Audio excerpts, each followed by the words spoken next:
worship him, a goddess being born unto the world. Coward and fear, he will not forgive any voice.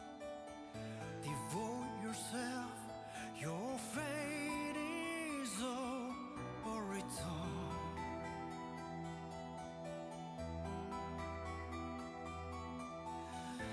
What is a God? Omnipotence given form. For what did he invoke creation? So life may thrive. Then what meaning lies in life? What becomes of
think it's time to blow this scene.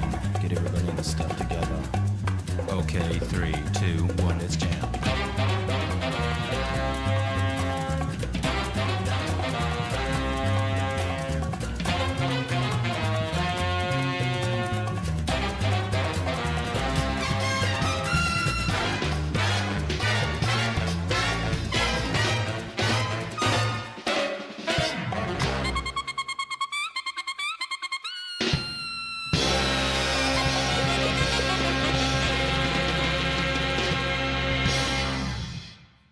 Yo, what's good, everyone? Welcome to WASD number 9, the Granblue Open. Another Granblue Fantasy versus Rising tournament coming your way. My name's Zosti. I'm joined here by, obviously, Imperius Club coming in with the stream. And my fellow co-commentator, Lasergician. Laser, how you doing, bro? I'm good, and not just because I have a good hair day today. The bracket looks like a lot of fun. They got the run back with you and me from last week, which is always a good time. And like, it's always fun getting to work with people over and over. You kind of like get a little rapport, got some history going. I think it's a lot of fun, so I'm excited. Hell yeah, love to see it happen. And we got a lot of players coming in, almost 100 entrants. Same, pretty much the same as last week too. Like it looks like Granblue's kind of stabilizing around that 100 mark, which is very good for Granblue. Yeah, absolutely. Plus, also, the viewership has stayed pretty high throughout the entire... We lost you for a second. I think Laser cut out there for... Yeah. Laser, I think your mic... just like completely died. Cut out. He'll fix that up. But while Laser's going to fix that up, I do want to talk a little bit about that bracket we're going to be seeing. But before that, we got the Matcherino. You see this nonsense, guys? Go ahead and go into the chat, type in !Matcherino to claim one of those codes and donate 25 cents. That's 1/4 towards the prize pool. Also, you can donate your own money if you so choose. If you're feeling a little bit more generous, there's also quests and tasks to go in there. And I just want to let you guys know 100% of that prize pool is going towards the players. So if you like what the show the players are going to be putting on today, make sure to go check out that Matcherino. It's what keeps these tournaments alive and keeps the competition hearty. Yep, and we do have stretch goals. So at 150, top 4 gets paid out. At 320, top 6, 660, top 8. We've been really, really good about hitting top 4, top 6 payout. So I would definitely love to keep that trend going. I'm pretty sure we've hit it across the board. Which is sick. That's so cool. Yeah, it's awesome. All right, Laser, how you doing, bro? You with us? Looks like he's still figuring that out. That is a-okay. We got tons of matches coming up, guys. Our first match that we're coming up with is Sweetapples versus Yozamitsu. Excited to see one of those ones. Yep. I was actually taking a peek over at the top 24, like the projected bracket, just to see how the seeds are coming up. We got a lot of killers in this bracket today, man. Yeah, I'm very excited to see a lot of the returning players. We've got Senpai just won TNS. Yes, that was huge. With Anre, bro. Anre and Metera. Mostly Metera, but like when Anre came out for Grands, I was losing my mind. I was like, yo, let's go. Just because Anre counters Cagliostro, in my opinion. I feel like Cag doesn't really have an answer to a lot of his tools. No, Anre, I feel like, is a little slept on, if that makes sense. Like, I feel like he's not that popular for a variety of reasons. I think it's mostly that people don't like the way he looks. Dude, he looks sick. He's got the he's beard. Grown on me. So for a while, I was like, who is this character, man? I don't want to, like... why this one? Why this one? But then, like, he's grown on me a lot. But that, like, his like thrust, especially like the U thrust, like full screen, just like, dude, I get cooked by that sometimes. I'm just like, what do I do? How do I approach? Dude, I want to like dash block, but I can't really do that in this game. I like go full uni brain when there's a move like that, and I get cooked. Dude, that's one of my favorite things about playing like uni or Melty is that you can dash and then just block immediately out of it. So unfortunately, when you go to other games, like, wait, it's a risk to dash. What do you mean it's a risk to dash? Like, if you want to like try to like break that barrier, you gotta like walk ever so slowly. We got more footsies. Exactly. I think that's what you gotta do against someone like that, or like Metera or Zeta have like the same stuff, right? Where like if you're going a little bit too fast and you can't block in time, you get caught by like a projectile or a long-reaching move, and then you get comboed to oblivion. Yeah. But we got some other attenders coming up. Obviously, Havaniceday is in attendance, and it's pretty much a gamble what character he feels like going, because obviously he's got the Beelzebub, he's got the Jita, Seox, and more. He's got tons of characters. He almost plays like, might as well just play the whole roster, right? He probably got a grand. Yeah, I wouldn't be surprised. There's a few people like that I just like. I see, like, I'll follow them, and I'll see them just be like, oh, okay. Yeah, I just got like my 9th character to master, just chilling there, and I'm like, damn, too good, man. Yo, did we just get some donations, by the way? I don't see them anywhere, so. I think we did. Lennox, thank you for the 10. Yo, let's go, Lennox. Dropping that big $10 bill right at the start. Big fan of that. One of the things about Granblue that's really cool, especially at the Wests, is like, I feel like the whales come through for Wednesday nights. You know what I'm saying? I feel like they come through, they support. They're like, we love Granblue. There's Granblue Relink, there's Granblue the gacha game, there's Granblue the animation, there's Granblue the fighting game. Like those fans come through to watch this because they just love the characters so much. In my opinion, I feel like the characters of this game are really like interesting. I like even Gran, who's like considered like one of the more boring characters, is still kind of interesting in my eyes, just because he's got like the funny outfit. I love his pants and his hoodie outfit combo with the knight armor. Makes absolutely no sense, but a lot of cool other designs, obviously, within the game, and I'm excited to see what else we're going to be getting down the line. I cannot wait for Vayne, by the way. I don't know if you know about Vayne, but that guy, that guy is my goat. I love that character. He's got the laughter, and he also barks like a dog, and if he does that in-game, I will lose my mind. Need to be able to hear all of that. But guys, just wait a little bit while we wait for this first set to come up. Laser's still working on that audio thing. Oh, he went black. He's gone. He did. I think. I'm assuming he had to restart. Yeah. It's okay. We'll figure that out here in a minute. Other players, by the way, that are coming up here. Prada, Lucilius, played Seox in the past, but obviously going with Lucilius. Got a top 8 over at WASD sometime in the past. So going to be seeing some more of that character. I think as the time goes on, people are starting to understand that character a lot more because he's got some nasty stuff, dude. Yes. If he goes for like a projectile from like long distance, like you have to you dodge that projectile, and if you don't dodge it, he gets a free neutral skip. Like if you block that, he's like in your face. It's so sick to see. Yeah. KaiAi obviously coming with the Belial. Yes. So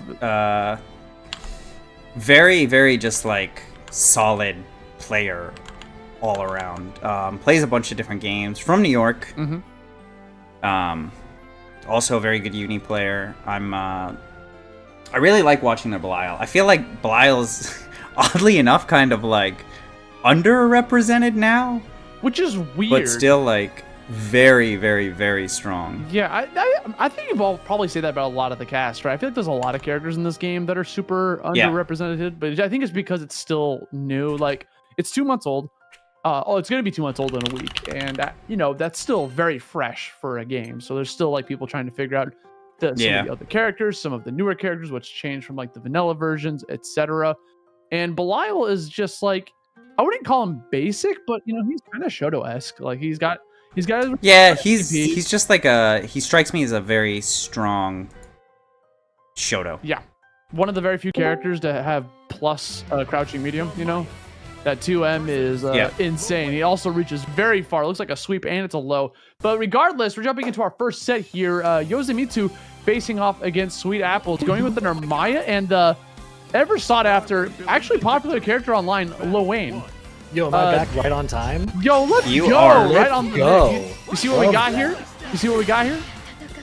Yeah, we got the Yozamitsu on the Narmaya, Sweetapples on the Lowain. That's a fun matchup. Both these characters super explosive. I mean, the Granblue special, but I don't know. These are, to me, just very fun characters to watch. Oh, yeah, definitely. I feel like with Lowain specifically, he's like that kind of zany character that wants to like keep you out, has a lot of funny movements to go for, a parry to try to get you off of him. And then once he has the meter and low health, he can obviously go for one of his special forms or installs, but they're usually not used as much at a top level since you know what they're going to come out. But right now, Yozamitsu is playing like a top level player. Absolutely. Also kind of funny because Narmaya is almost exactly the opposite of that, right? Stance-based character from the get-go. Don't need any special conditions to meet those, and you just dance between them very regularly, which is, I think, one of the things that I find so rewarding watching these two characters is they both reward mastery really, really hard. So there we go. We can see Yozamitsu using those ultimate skills to get in. Got the Mist Finder totally not trademarked going in the corner pressure to anti-air. Getting back in the corner, spending some of those BPs, setting up in the corner. Yeah, Yoza doing a fantastic job of just stealing that momentum off of that one crouching heavy to put you right back into the corner. Good Oki option. Sweetapples finally finds an answer with the parry to give himself a little bit of stage control here, but he's kind of bleeding.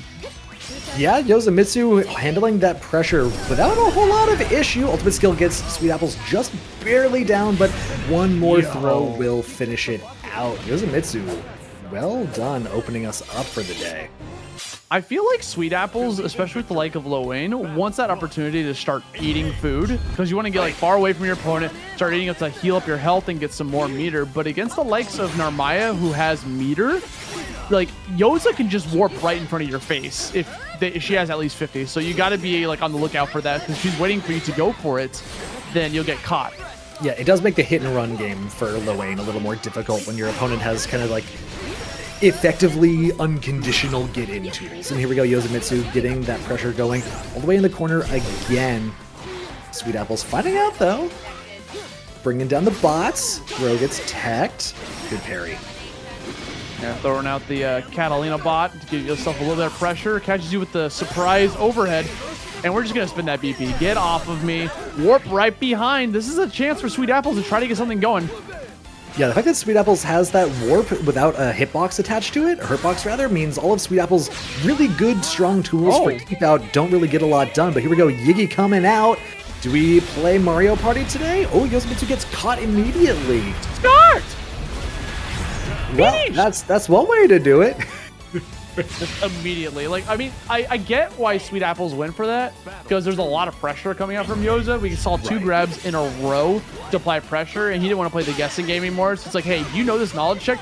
Oh, you got caught by that? We might be seeing Iggy a little bit more in this matchup, because sometimes you just want to go for it and see if your opponent actually knows how to fight against Iggy.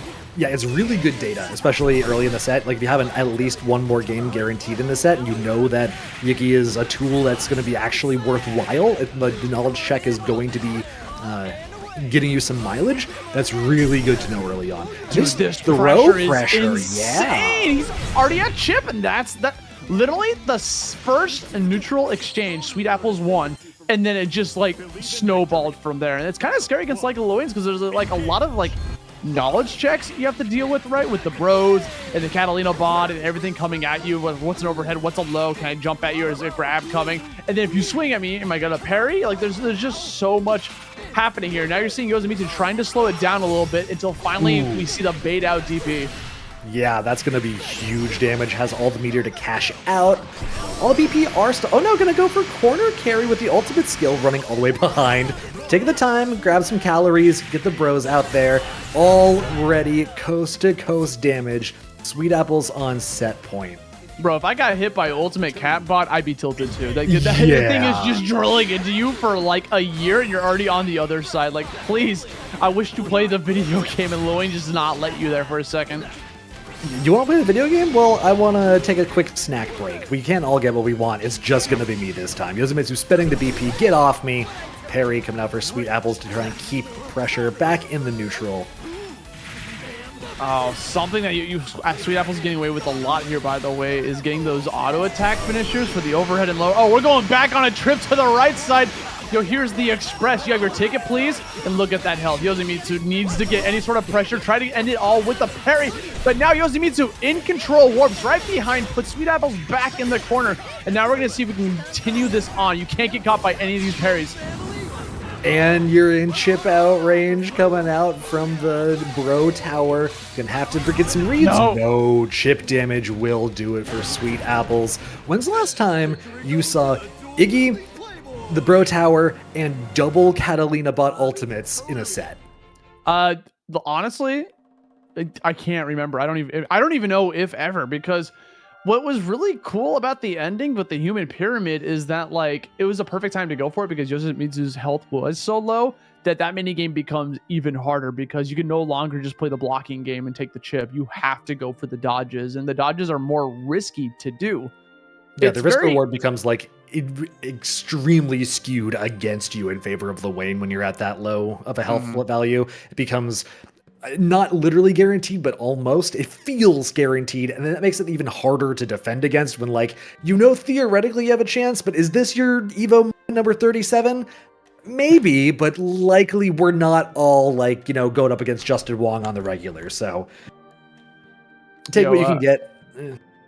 I was going to say, speaking of Evo Moment 37, you guys saw Granblue obviously is going to be at Evo this year. Yes, I mean, it is. I don't think any of us are shocked by that, but it's still hype to see regardless. Like, he was like, come on, let's give it up to Granblue. So Granblue going to be on the main stage. Its first appearance with Rising, so I'm very excited to see what's going to be happening over in Las Vegas later this year. And I think because of that announcement, a lot more people might be entering these tournaments in the future, especially with the release of 3 more characters on the way and potentially more before Evo. So the game is going to be looking a lot different when Evo comes around than it is currently, in my opinion. I agree. They have plenty of time for balance patches in between the Arc Rival Finals and Evo. Got, exactly like you said, 3 more characters coming out. And even without all of that, we're still only in like the 3rd full month of the game. There's still lots of time for development, tech, defensive OSs, important development to come out. So I think you're spot on when you say that it has the chance to be a very different game by the time we get around to Evo actually happening. I also am super excited to see this game. I think it's really, really cool. It strikes a really good balance of depth for the player and accessibility for the viewers, which is, I think, one of the best ways to have a successful game, especially at an event as big as Evo. Yeah. And I was just curious, right? So I wanted to Google search when 2B drops because I knew it was February. I just couldn't remember what. So she comes out January 20th, right? So that's coming up. But I don't know. Have you guys seen the Dust Loop article on 2B? They have one already? No. Oh, no. Have you seen it? No. I have not, but... Hold on. I'm gonna pull it up on my phone. I'll just put it on the web. It's the image for 2B is not the 2B you think it is. It's a quite enjoyable thing to see here. But yeah, with 2B coming out, obviously Beatrix and Vayne on the way, as well as 2 other characters, it's gonna be mad exciting to see what characters are gonna be sitting over in top 8. But oh my god, that's really funny. Did you see it? Did you see it? Oh, Yeah. I almost have it on my phone. I'm trying to pull it up on the phone so I can just put it on the webcam. Or in Pierce, if you can find a way to put it on the big screen for everyone to see, it's a. I can. I'll put it on after Okay, after this set. We can have that be the image when we're on a break too. Yeah. Oh, that's true. That's true. So coming up next, we got Seika facing up against Coach Steve. Coach Steve, one of the players that just plays any fighting game on the planet, obviously been grinding with the Granblue, with the Siegfried extraordinaire, has not stepped off Siegfried whatsoever since Rising has dropped because he loves this guy. Meanwhile, facing off against Seika with the classic Nier. So a Siegfried versus Nier. Yep, a matchup we've seen a good amount. Siegfried, one of those characters that kind of has a lot of popularity, but middling success in brackets. I think one of those characters that does really, really well into most matchups, and then can struggle against some of the top tiers if you're not really on point. Coach Steve, though, this guy knows how to be on point. Yeah, and on top of that, he's found great success over in Europe, having 2 separate qualifiers. Two Siegfrieds are guaranteed to be in the championships over from Europe. So definitely has something cooking over there across the pond. But right now, Coach Steve is not cooking. He's trying to get out of there, and Seika's just shutting him down completely. You hate to see the cooker get cooked. Coach Steve's DP getting baited out means Seika has an easy time closing that out. Got the neon blue hair, got the sparkly headdress to indicate this person knows what they're doing. Coach Steve also getting something going though with the 5A on the meaty, full conversion in the corner. Set up into the unblockable. Yes, sir. There we go. There's that damage. I always love seeing that setup going up because with the unblockable, like, you can interrupt that right before the swing comes out, or you go for a spot dodge punish. But like, if it's in the middle of something like that where you're seeing a bunch of 5Ls, like, it's kind of tricky to like think about when you're like getting mental sacked by everything that can come out. Oh no, this is gonna be so much damage. Here it comes. That's a cool 50%. No meter to back it up, though. And Coach Steve with a full stick of butter. No! Oh, it doesn't matter, though. When you got no BP, that damage scaling is insane. Look for the fireball game, maybe, to close this out. Ultimate coming through. Reversal, and there we go. DP for Coach Steve to close it out. That probably would have gotten the chip out because it has multiple hits. One apiece here starting this off. Yeah, that was going to be 50-50 at that point, right? It's like, are you going to DP? Okay, is he going to DP and I spot dodge, or is he not going to DP and I block? Like, because like the DP is going to be the one that gets the kill. So if you bait it out, you win. Good. Okay, so Seika's actually pretty good at getting these tech grabs. So Steve might be using that for the future. A lot of conditioning might be happening here, where he runs up, feigns a grab, and opts to go for like a 5L, or just like stops for a little bit early and just goes for a punish right afterwards. We'll have to wait and see. Yeah, also see Seika saw that Coach Steve was mashing pretty hard on the last death summon, so this time went for a frame trap going from one special into another. Doesn't really matter though when Coach Steve able to turn this momentum in his favor, get that confirmed, close him out with a 2M. I loved that bait right there coming out from Steve. Like, there were so many grabs there at the very end, and it looked like he was going to go for another one, and you saw Seika push the grab button with the grab, and Steve just got a free punish right afterwards. We're going to jump into game number 2 in this race to 2. Seika's racing out of the gate, getting that damage down, getting the, I like to call it the Oreo setup. You got 2 cookies on the outside and the one getting cooked on the middle. Coach Steve trying to get the 6XL pressure going. Not much so far. Ultimate skills being traded. 6XB is the low. Get that knockdown so you can start pressure. I don't know why, but that made me hungry for s'mores, of all things. Like, I don't know. You just talk about cooking some Oreos, man. Just the way he's cooking them up here in the corner. Again, getting that block string pressure. Baits out the parry. Goes for the grab right afterwards. We have to spend that BP to get a little bit of pressure. Still has one more to play with. At this point, if you take that damage down, it doesn't really matter because you have no health to play with. Ooh, I love the ultimate fireball there. That's such a good call. You know that you at least have a chance to get that to fire off. You're at plenty of health, so the risk is not that high. And if Seika throws anything out, that travels really quickly, so the risk reward highly in your favor. Coach Steve, one away from taking the set. That's like something about Siegfried's projectile that is just like incredible. That grounded thing is so tall when you do like the EX or ultimate version or the medium. It just goes up so high in the air that it's hard to jump over. You just kind of have to respect it. Oh my god, Seika was looking for something tricky there. You saw that setup with the Raging Strike? Going to the corner with the ultimate. Look for the BP. No, it's DP'd out. Yeah, I can't believe Steve landed one Raging Strike. He's like, bet, I'll do it again. They both went for throws and whipped in front of each other's faces. So unfortunate. Seika out of cards now. Has to rely just on base form normals. Coach Steve has a stack up also. Spends the BP. Seika's pretty scaled down on the BP themselves. That'll do it. Coach Steve gets that optimal confirm to get himself into the next round. The second Seika ran out of stocks, it was pretty much a wrap at that point. When Death is gone, like that character, like she's got 6XL going for her, and that's about it. Like she doesn't really have too much to be able to compete, especially in a defensive position. Like she can't reversal.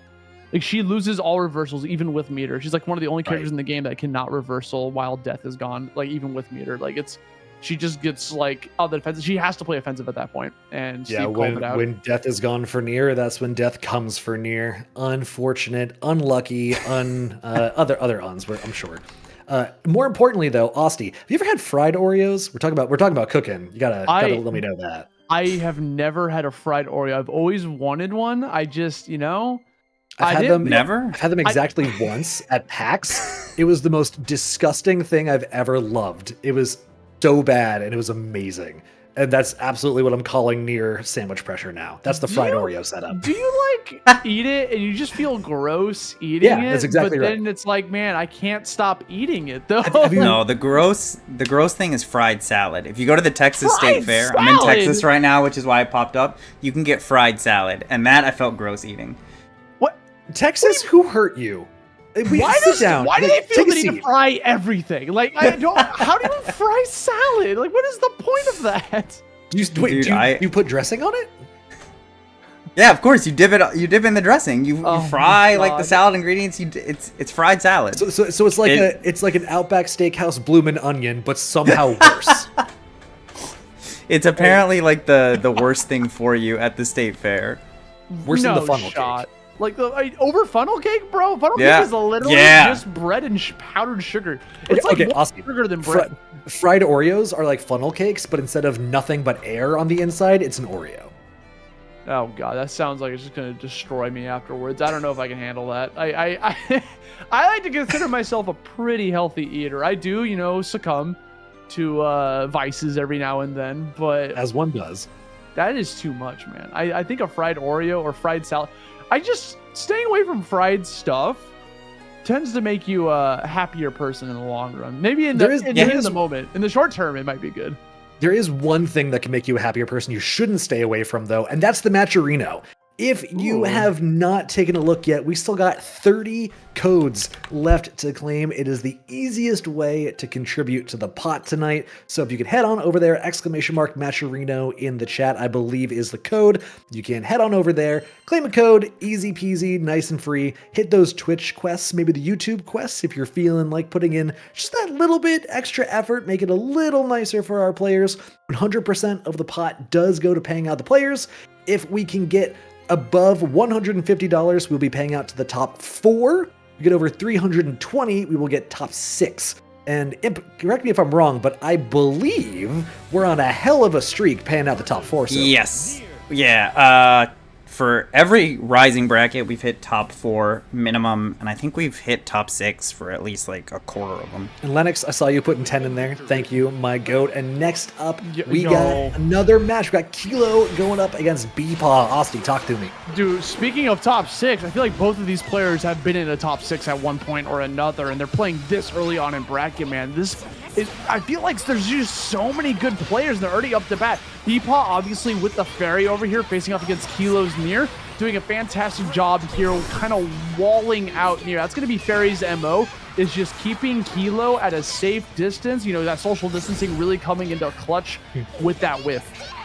Yeah, BEPaw on the Dawson function for any new viewers who are not quite so familiar with Granblue. BEPaw definitely want to use those long normals and all that range to keep distance. Kilo gonna be the one who's trying to fight through, but BEPaw getting a lot of work done here. All the summons, all the whip. There we go. Playing a little bit of neutral, closing that out pretty convincingly early on in this game. You notice that Ferry was one of the first characters in Granblue Fantasy Vanilla to get a second super, or get a second Skybinder that wasn't super. And we saw it actually come into clutch that with BEPaw with the install, right? By the way, that close H-bait getting a huge counter hit with the corner carry just to increase that pressure. But whenever Ferry goes for install, it allows her to cancel moves that are normally not cancelable into normals. She can cancel her normals into other normals, and she's allowed to find new combo routes with it. Oh, this is going to hurt.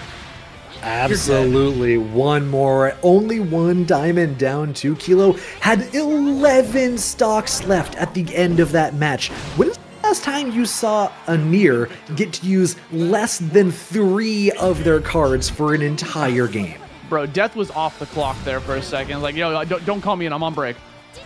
Look, man, if I'm going to bring people to their rest, I need a rest every now and again, too. Anti-air out Death? That is absurd. BEPaw is so on point right now. So that takes it out again with the long-range normals. So you can do that against Death, obviously, but it never ceases to be funny to see Death just crumble mid-air like that. It's just like, what you doing up there, bud? Oh, this could be huge. Oh, Kilo's not going to be able to get that big of a confirm. Baits out the DP. Big punish coming out. This could potentially be Death. I'm not sure.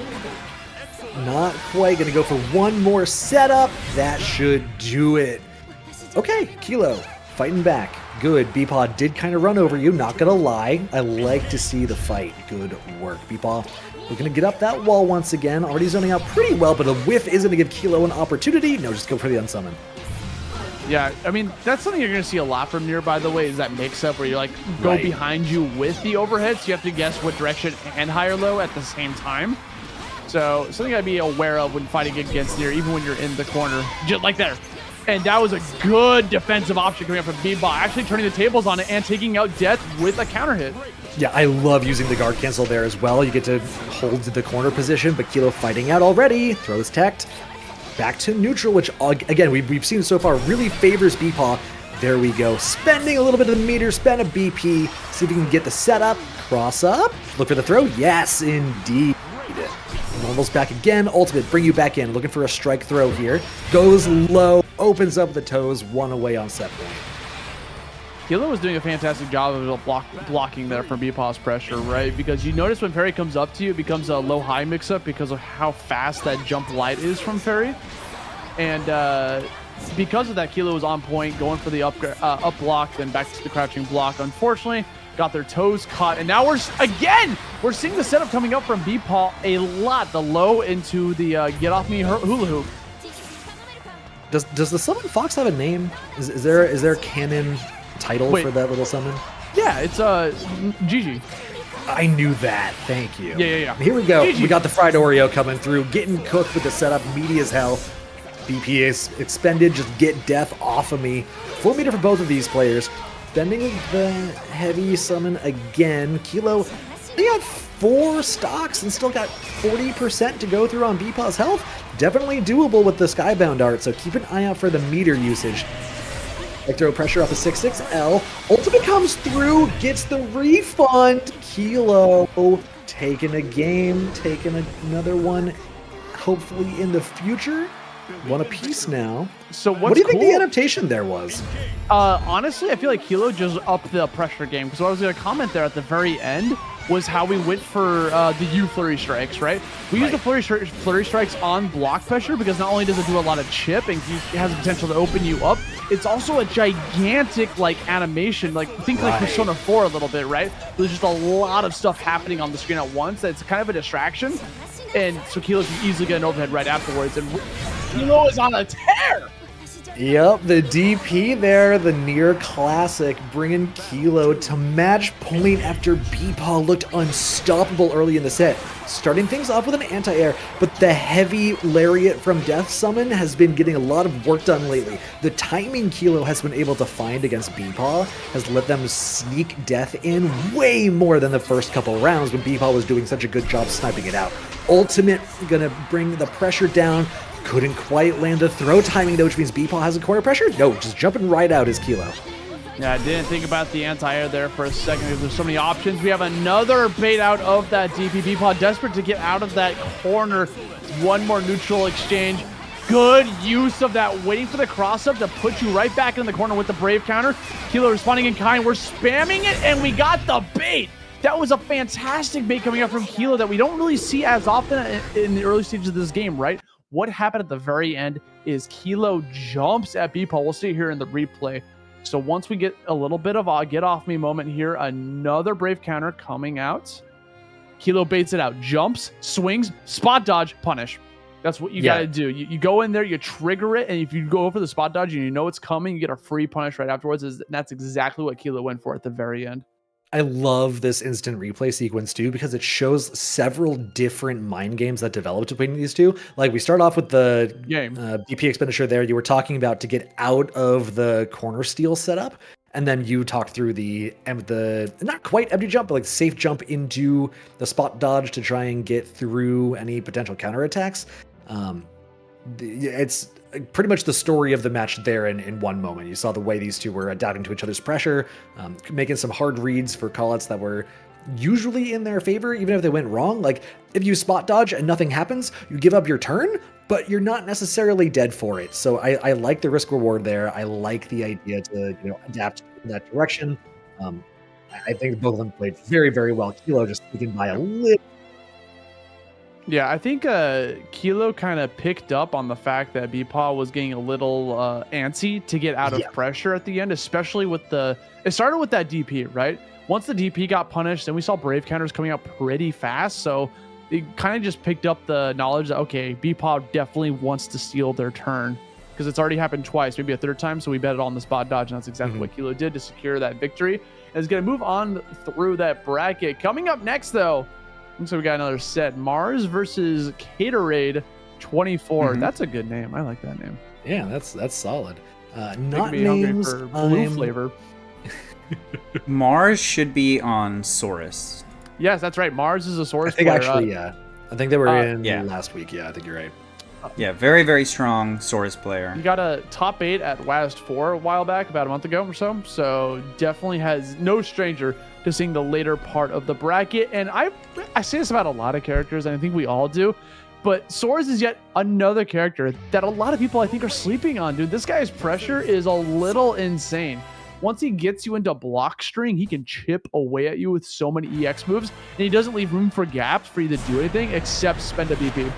Yeah, and he has that pretty unreactable quasi-instant ultimate get-in tool, which kind of invalidates a lot of situations. Not matchups entirely. You always have tools to, counteract. You can spot dodge. You can spend your BPs in order to get him off you. There's always counterplay. But we'll see if the Lowain can make it happen. We're not gonna get desertable discharge now. Man, their banter is so good. I was like, I'm sorry, I actually tuned you out for a second because No, I was that's so legitimate. focused on their... Omi said doctor's orders, I can't work out more than 10 seconds a day. What the... He's just like me for real. Building up the stocks, taking in the hits. Caterade finding opportunity though. And it's gonna be a really interesting keep out dynamic, right? Because Mars has so many good tools to try and just get his way in. And Caterade's going to have to try and play the mental stack game because your keep out tools are individually solid, but they're at their strongest when you're using them in concert with each other to create confusion. So if Mars can use that ultimate skill just like that bionic arm to get in through all the noise and kind of cut the Gordian knot on the mental stack, he can do exactly this. Hit him in the face, do the big punch man punches, get around on the board. This is pretty much what you're going to see from this matchup is that Soriz is the aggressor. He's the one that needs to get in, and Lowain needs to keep Soriz out. So Caterade's entire goal is to not get hit by a counter hit. That could have been so much worse. He thought he had 25 meter. I think it was like 24 or 23, so he wasn't able to get a confirm, and he lost a diamond in the process. You hate to see that happen. Watch Mars going for the armor as well, because if you can get those stacks up on some of the keep away tools, that could be a relatively effective and efficient way to buff yourself up. But Caterade, getting the visual noise on screen, lingering hitboxes, underwear install coming from Mars. This could hurt a lot unless you bring out the boys. You're going to see a lot of overheads. Look for these chipping, right? Here comes the spot dodges. The guy mixed up the timing. I love that. Caterade finally delaying the next swing. Notice that Mars was getting a little spot dodge happy there and managed to get the punish. When you're at low health, the human pyramid triangle is so hard to deal with. You just have to go for spot dodges, and it's so easy to get a punish on that. Yeah, he did pretty well, too. He got a good way through the timer, but didn't quite happen. Yep, spending meter for meter. Caterade down to 1 diamond already so quickly. But the run-up throw means it might not matter. It only matters if you get hit. Caterade doesn't really have that on his agenda. Yeah, well, found a way to find that opening. Again, when you only have 1 BP, you're going to be taking 20% more damage. With that healthy of a boy, it might be a little difficult. Going into the install, we're going into an install ourselves. This time, the human pyramid got caught by the low. A lot of damage coming your way. But thankfully, those defense stacks coming in clutch there, but not enough to finish off this grab. Yeah, that was... Install versus install is always a funny situation because it's one you can't really lab against or have that much experience against unless you really grind it out. Obviously, these two have put the work in, so they can respond pretty well, but it's one of those ones that's really kind of hard on your mental stack because there's a lot of variables to think about in that sort of situation. Caterade getting the pressure going, down a diamond, but doesn't really matter yet. He hasn't even been touched. He's got 100 meter right behind him. Ooh, the homie coming in with a body slam. Lowain pressure is so hard to deal with because the timing mix-ups that are inherent in his summons can really throw you off. Yeah, it's so difficult for Soriz to try to get out of there. So Mars finds an opportunity to not get the chance to get that offense started from Lowain. Wants to do the offense himself this time around. Applying a lot of pressure. Here's those gapless strings I'm talking about until finally we see a little bit of a gap. Punishes for it, has full meter. We drop the combo though, and we get the reversal to escape. This is Caterade's time to shine. Yeah, he's got a little bit of a snack time, get himself topped up just a smidge.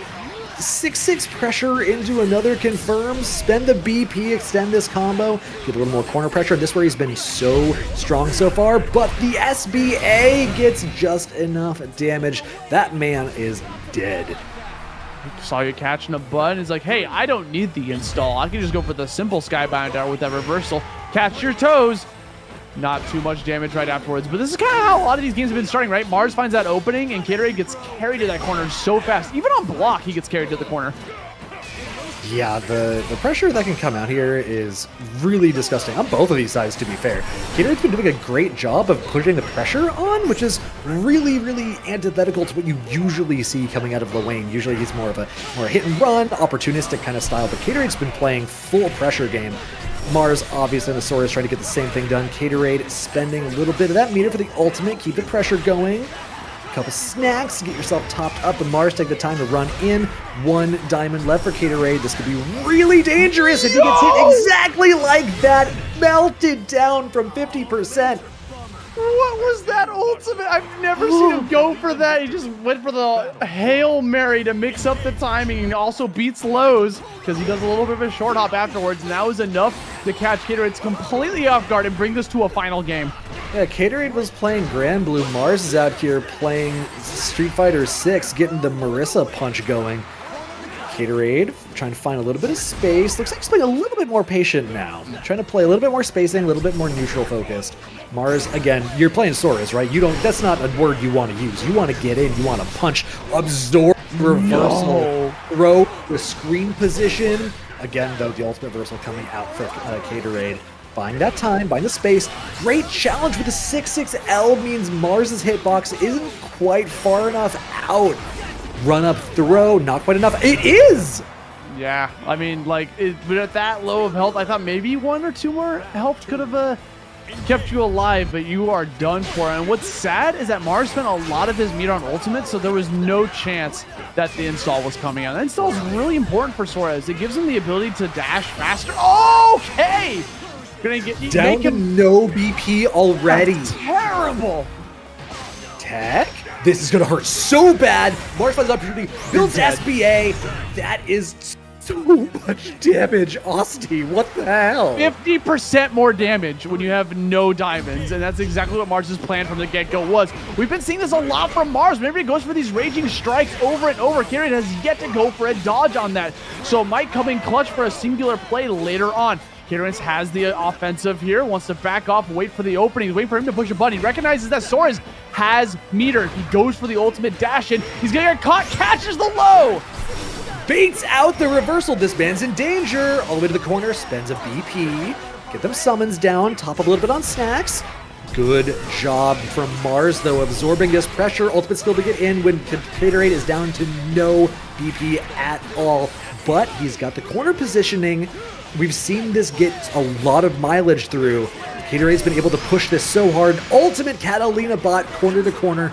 Now we're playing a little bit of the hit and run game, but Mars has to play the party games. No Austin, shot. Can he make it through? No shot. KaiAi did all that, and for Oki ate food to try to make him play the Mario Party game. Look out!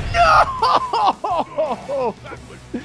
That's so savage. KaiAi literally gave up Oki to eat food. And because he ate food, he gained enough meter to summon Iggy to force Mars to go through this minigame gauntlet. And he started off so strong. A lot of these spot dodges, managed to do it. But right there, he didn't want to go for the dash, right?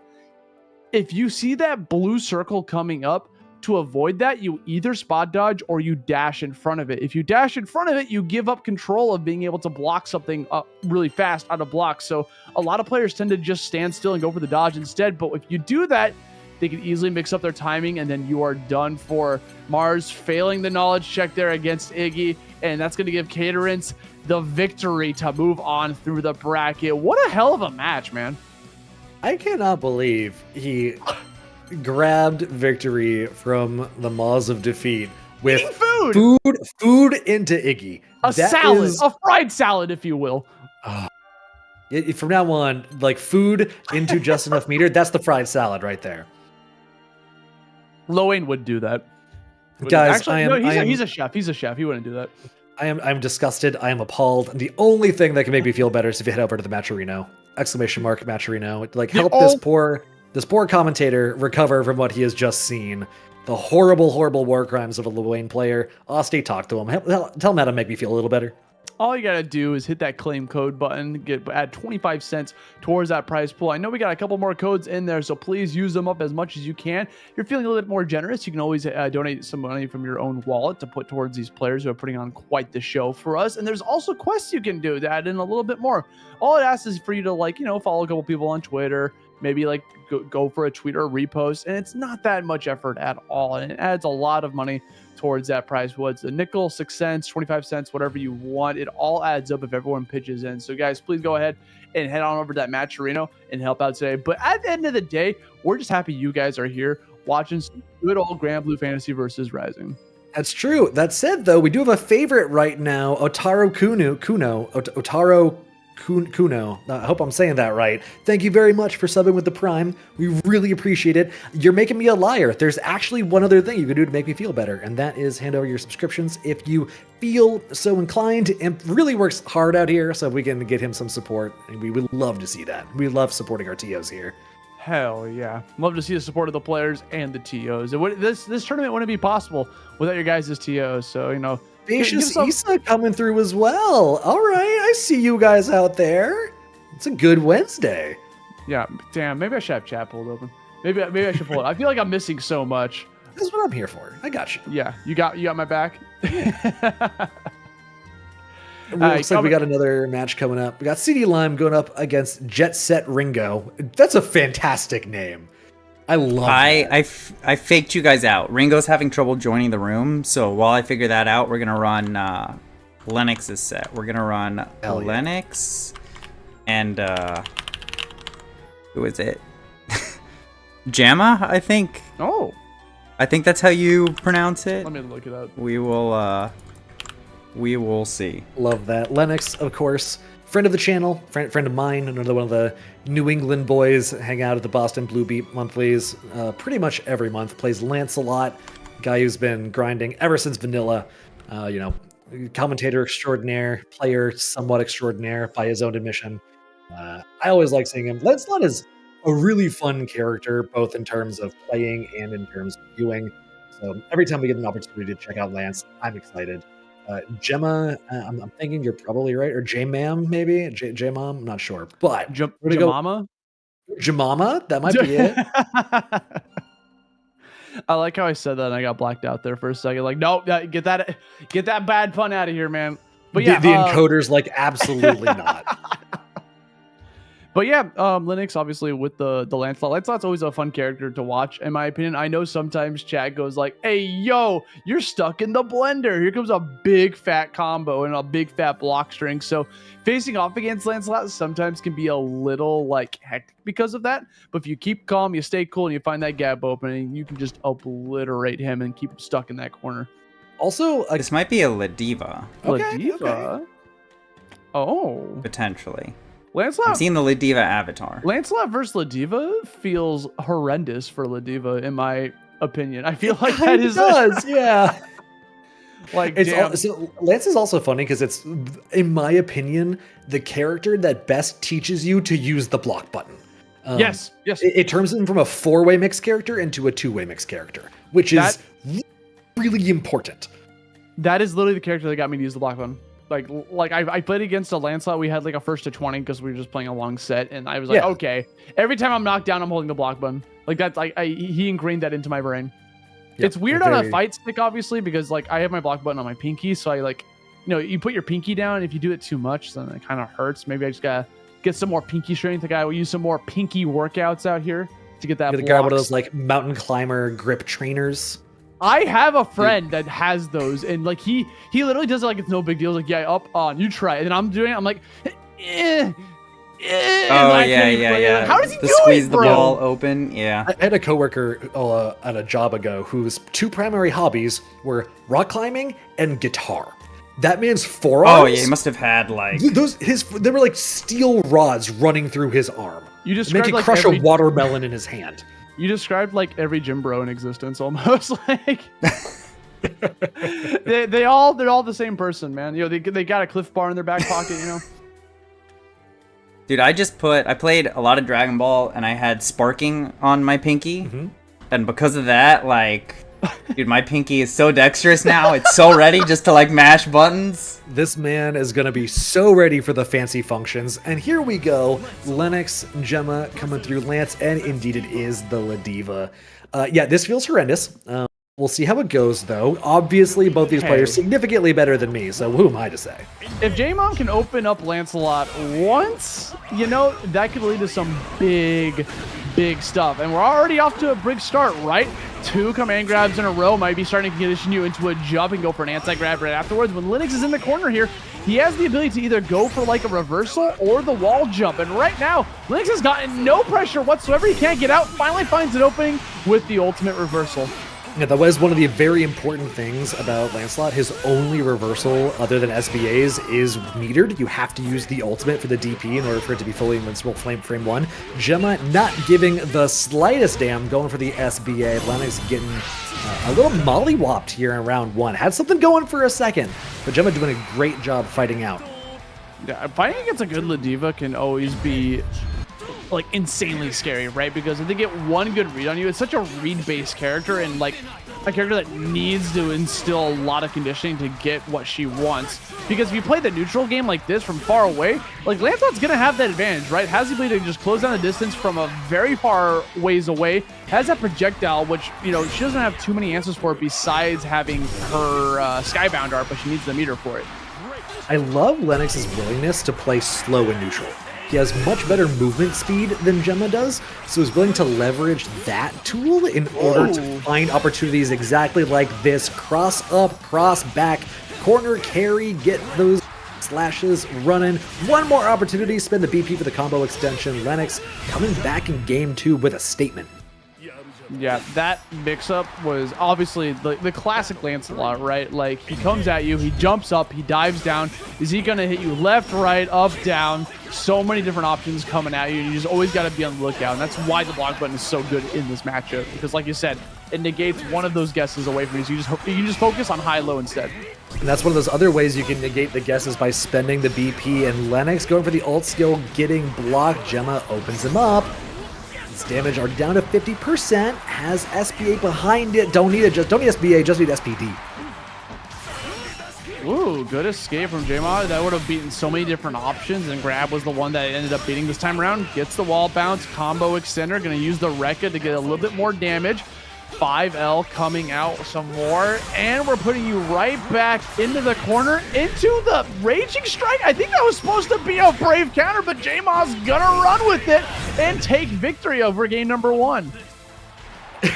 Have a nice day in chat. Gap. Yep, that's about right. That feels like you know, we'll take, you know, the Michael Scott as a teenager, like getting a promotion, holding his hand out, saying, "I don't know how I got here, but we'll take it." That's kind of how I'm feeling there. That's like the nature of Brave Counter and Raging Strikes, right? Like, there are 2 things like that in this game, in my opinion. I love both of them. Is A, when you're trying to go for a Brave Counter and Raging Strike comes out. Lucilius coming out. Let's go. Oh my god, this is going to change up this matchup dramatically, right? With Lucilius, this is a character that is super good at playing keep away, right? You have the projectile that is so long lasting that you have to go for a spot dodge, or else you're just going to, you know, give up your turn in the process. He also has moves to kind of force the opponent to come in with being able to charge the meter in the process. But that's the thing about JMAMH, is that like they always want to come in. I think the most important thing is Lucilius's 5A has disgusting range. So your keep out isn't tied to any meter, any specific skills. You can do it just with your most basic, fastest normal. That said, Gemma already getting him down to like a 3rd health. Lennox gonna have to find a way out. Here we go. Good space control, even from the corner. Doesn't matter too much though. Looking for something here for Gemma. Trying to stay plus, get in the conversion. SBA behind it. Doesn't even need it. Yeah, didn't even need to spend any of that meter. Was sitting on a full stack of 1 hundo. Cleaning up shop here. Lennox not really finding an answer with this character, right?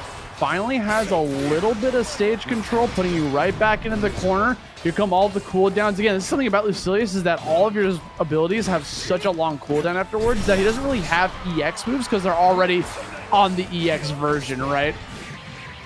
Here we go. Stance normals coming out, trying to play literal footsies. Teleport, stay plus BP is expended. Gemma said, I'm not really the mood to take this. Lennox up to level 3. Cooldowns are pretty okay now. Gemma has a full grip of meter though. Ultimate coming out for Lennox. Doesn't really need SBA too much. Great challenge on the ultimate approach from Gemma to keep him out. BP down to 1 apiece. 1 hit should do it in either direction. Gemma down to throw range for sure. Lennox have to keep this momentum in his favor, but Gemma fighting out of the corner. Austin, I'm afraid this damage is going to be really tall. He just needs 1 more hit. Okay, SPD doesn't count as 1 hit. You know what I mean? Oh, that could have been it. Didn't register the hit confirm in time. And that's going to hit, I'm pretty sure. Oh, no, it was so quick because it was the 2 lights. It recovered just in time to be able to block that desperate reversal super skybound dart, just denying him any sort of pressure. JMAMH went on a tear that entire set with the Ladvia. Yeah, I like the look. You haven't represented reversal skybound art so far very much. You've really only represented reversal like a couple times on the Lance set, so Lucilius hasn't really gotten a lot of reversal action so far. You're not really looking out for it yet in the set. I get it. I don't mind the attempt. Just happened not to work out this time. Plus, also, if it landed, you won the match. So, or won the game. So I get it. It looked like an option select though, going for the 2L, right? If you put the 2L, it beats it. It beats like that option. So it's just trying to bait it out just in case you want to go for it. So good option to come out, and he ended up taking the set. So hey, congrats to him. Going to be able to move on through that bracket. And it looks like we're going to try out JetSetRingo versus CD Lime again. Yeah, Ringo managed to get in the room, so we are going to see another Lancelot. Ooh, another one. You know what? Can I be real for a second? You know what character I miss that we don't really see anymore? I miss Gran. Who? I miss him. You know what? Yeah, you really don't see him anymore. Oh wait, this is he's taking a break. Vaseraga? You know what? Ooh. I'll take it. I'll take it. Lennox, Another crazy ass. What's going on, Lennox? Good to see you. You know, sometimes the switch works, sometimes it doesn't. These things happen. JetSetRingo, you're in a match. Get out of chat. Get back in there. Lennox, do me a favor. Head over to the Boston Blue beat uni bracket. Go tell them I said hello. Say what's up. And then come right back here and watch more Granblue because Granblue is dope. Of course it is. We're gonna be fighting off in the ring this time around. JetSetRingo with the Vaseraga facing off against Slime. This is looking like the exact same set we just saw previously with the likes of Vaseraga, a character we don't get to see too often. Very similar to Ladvia in terms of being like a big, bulky character, slow moving, has command grabs, but with this character is a little different because he's all about armoring through the opponent. Yeah, I think also the underrated aspect of Vaseraga compared to Ladvia is his ability to play slow. His buttons are enormous. You can play like a slow plotting approach game. You can even play a little bit of a keep out game if you really want to, but CD Lime says, you're not keeping anything out. I'm the speed master. I'm playing Chip. I'm playing Cammy. I'm playing fast. You can't keep me out whether you like it or not. And dude, this entire exchange happened all because JetSet had the right read. He knew Lime was going to teleport up there. He had the 2H, the 2H whiffed, and so that entire sequence happened, all because of that whiff. He had the right idea, and you hate to see that happen. See if he can avoid anything like that moving forward, but Lime, it's really getting the better of most of these neutral interactions, which is kind of how you expect this to go, right? You expect Lancelot has a lot of tools to try and control the momentum, and JetSetRingo is really kind of looking for 1, 2, 3 good hits, whereas Lime has to play the paper cut game. So we'll see how long he can keep this pressure going. JetSet already up to about, yep, that's going to be a meter expenditure. Just enough to spend there. Lime looking for maybe 2 more hits. Got 2 BP expended. Ringo finds a command throw, though. This corner pressure could be really, really dangerous. BP out of there, a lot of sense. But the armor you were talking about just a second ago comes through. No, he didn't find the opportunity. Lime getting to fight out. Can he close this out? Yeah, the conversion is right there. So close for Lime. Something I noticed from JetSet that first game was he was spending BP to push Lime into the corner. Like that was his entire goal. It's like, I will spend these valuable diamonds just to make sure your ass goes into the corner, because that's where Vaseraga is going to thrive in this matchup. you're going to be able to install that Soul Forge. So how this character works is he has a 5U that puts the Soul Forge buff on him. It's right underneath his meter. When that's active, that means some of his specials, especially his stance specials and his heavies when charged, gain 2 hits of armor. And that's very important for him to be able to like fight off against you. So Lancelot's going to be all about trying to get those quick attacks and multi-hit attacks to beat through that. Yeah, absolutely. It's extremely important that it's 2 hits of armor per stack as well. JetSetRingo leveraging the armor over the course of this game to try and close that out. Gets the corner pressure after the BP interaction. Well done, Lime. Still looking to close this game out, but JetSet not making it easy for him. He's done a really good job of using those shoulder charges and these command throw mix-ups to get momentum in his favor. Yeah, anytime JetSet goes into that marching stance, the Savage Rampage, he has the ability to go for the command grab like that, or has the ability to like mix you up with a low, high, or even there like attack with infinite armor. That's the one that's very scary. Oh, that's unfortunate. JetSet got hit out of an ultimate expenditure. Lime getting an extremely meter-positive trade for him there. Now representing Strike Throw, especially when the armor is set, it can be really beneficial to make JetSetRingo fear the throw pressure. But strikes are what the name of the game is here. One more mix into the SBA. No, not going to need it. A little bit overzealous with that Brave counter. Did it against the projectile while Lime was not in his face, so ended up getting punished for it. Even though he's got a lot of health, wasn't able to capitalize on that. Lime doing a good job of playing the long game here. Easily space out those projectiles. Even though the long game comes out, it gives JetSet an opportunity to use that Soul Forge, which is still active for that armor. Unfortunately, Lime's going to find that opening with the wall jump, and here comes the mix. Brave counter and he baits it blocked. out. It's still plus on block, but JetSet's buttons are pretty slow. Lime has a really opportunity to challenge even blocking. Finds the guard crush. No BP left for JetSetRingo. Lime needs one more touch. Reversal, did he press? No! Lime gonna close it out 2-0. This character, the thing that actually didn't help him out is even after that +2 or whatever, right? He's like one of the very few characters that doesn't have a 5-frame move. You know the messed up part? BP on block is like +5. Yeah. It's crazy. So Lime pressing there was bold, but it worked out. That's not mashing, that's a barre. Okay, whatever fancy way you want to put it. That's just like the way to make it sound cooler, right? It was mashing. It's okay. Mashing. It's +6. It's not +5, apparently. Oh, that's even worse. You know what's not worse? Our next matchup. What's not worse? Our next matchup. SenpaiSpyder and Lupro. 2 awesome players. SenpaiSpyder on the Metera. Lupro. I don't remember who they play. Yuel. Yes, Yuel. Ooh, this is an interesting matchup. We got a zoner versus someone based off of mobility. Austin, what do you think about this one? So we saw Senpai with the Metera that won the previous TNS. So I saw a lot of this gameplay. So what you're going to see from this is a lot of keep away games. SenpaiSpyder really good at just keeping the opponent out and chipping the hell out of them.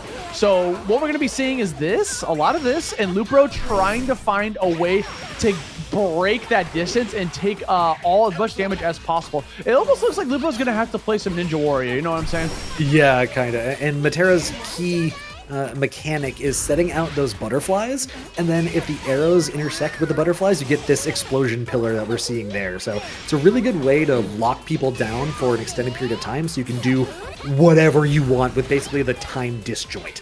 Lupro getting some pressure going, has a whole bunch of meter behind them. SenpaiSpyder kind of looking almost in chip out range. Lupro doing a good job dash blocking, finds the roll forward to get pressure started. SenpaiSpyder back at the corner, but that's not really the worst position for a Metera compared to a lot of other characters. Lupro's spending the BP because any one hit's going to kill you, doesn't matter if it's with 1 BP or 0. Chip out range though, SenpaiSpyder finds that last hit in a grueling strong first game. Yeah, I mean, this is exactly what we saw from TNS, is that Senpai doesn't really go for like the big combos. They want to play from very far away, and they know the chip and everything, all that damage coming up will eventually add in over time and cause the opponent to get a little bit frustrated and kind of slip up. But this is exactly how you gotta fight against it. Lupro putting Senpai into the corner. There's one thing Metera kind of struggles at is getting out of defensive pressure. She needs meter to get out and try to challenge with a reversal, because if she has no meter, you get a free meter. Like, you don't have to even think about getting reversal out of it. Ooh. Yeah, SenpaiSpyder trying to expend some meter there, and Lupro manages to catch them in the startup frames to keep this pressure going.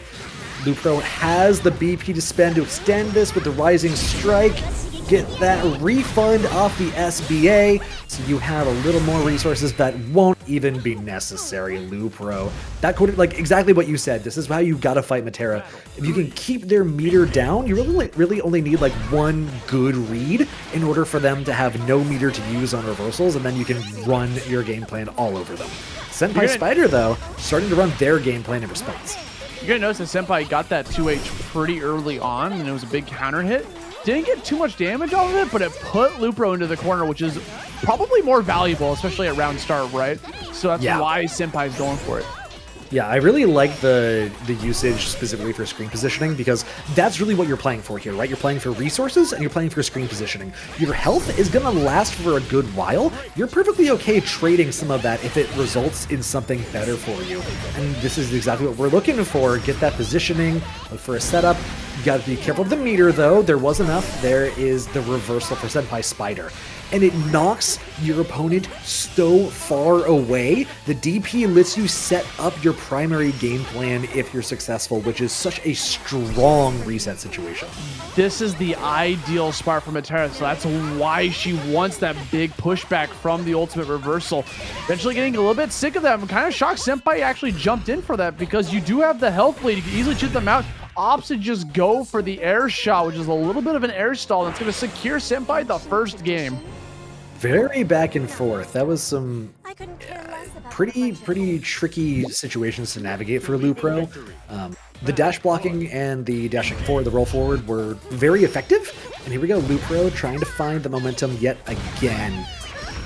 EX hop back, trying to find spot dodges to open up opportunities, finds the lariat to get Senpai into the corner. Here we go, playing that RPS based off of the meter, not quite there yet. Lupro's definitely capitalizing on Senpai being pretty quick to the draw when everyone would try to break those grabs, right? Lupro managed to get one grab on top of that, so later on in the future, we might see it again. Oh, gets the overhead. Big damage coming out your way. Has meter to play with. Yeah, we can easily turn this into it. Skybound art. Refund that PP. Get that diamond back. And Senpai in a terrible spot. And that was just off the last hit. The hop back, hop forward, cartwheel on top of your head. Lupro finding the hit they need. The fancy shimmy. The hop back coming back in. The command shimmy. Yeah, the command shimmy. It's built into her kit. That was the fried chicken hopping around. Like her head's cut off, man. Coming right back in. SenpaiSpyder putting up those butterflies again, trying to set up as much shop as possible during the Oki. Managed to get called out by that 2L or 5L and puts you right back into the corner of Lupro. Gets caught by the reversal. Get off of me, move. Time to set up shop once more here for Senpai. And look at how many times Lupro has to be right to get the same effect that Senpai does after being right once in the DP, but it doesn't matter if Lupro makes this much use out of every time they're right. SBA closes it out. Lupro, really good adaptation on specifically timing is what I saw. The neutral game was really hard to navigate at first because, you know, when they got the wall up, when got the projectile zoning, it can take a minute to adapt to that pace of the game compared to if you're fighting, you know, your Shotos, your grapplers. It's a very different rhythm that you have to play against. So it can be a little bit of time before you adapt to it. And here's the adaptation in response for SenpaiSpyder bringing out the Anre. Yeah, Anre coming out, or Uno if you like to call him. This character is pretty devastating to work against, right? Kind of the same battle plan as Metera. Likes to keep you at a gigantic arm's length because of this move right here. it doesn't go quite full screen, but it might as well. Look at the range on that. And the second you come right back in, he has a lot of tools to be able to like close the distance and push you, keep pushing you away. If you manage to close the distance on top of him, he also has access to a multitude of parries, whether it's the 5U or any of his other moves. Is the thrust, how active is that move? Are we thinking that they can't dodge through it because it's more active and they just get chipped if they try and go through with the dodge? I don't think it's quite that active, right? It's the fact that he can charge it and bait out the spot dodge. That's what's actually really like hard to deal with, especially if you don't have matchup knowledge against the likes of the character. But this is where you can kind of struggle, right? When Lupro gets a little bit of advantage, you got to keep on the offensive, but we got parries, we got counters, and that is Chip is starting to build closer and closer to Lupro's defeat. We finally see a challenge coming in, gets called out yet again by another parry. The second you get any sort of momentum, it is evaporated. And there was that risk reward coming in. SenpaiSpyder had so much health to work with that even if Lupro got a full cash out, full resource expenditure, Senpai still would have been just fine. So I like the willingness to be able to say, I'm just going to go for this. Lupro trying to push into the corner again. SenpaiSpyder with a great challenge though.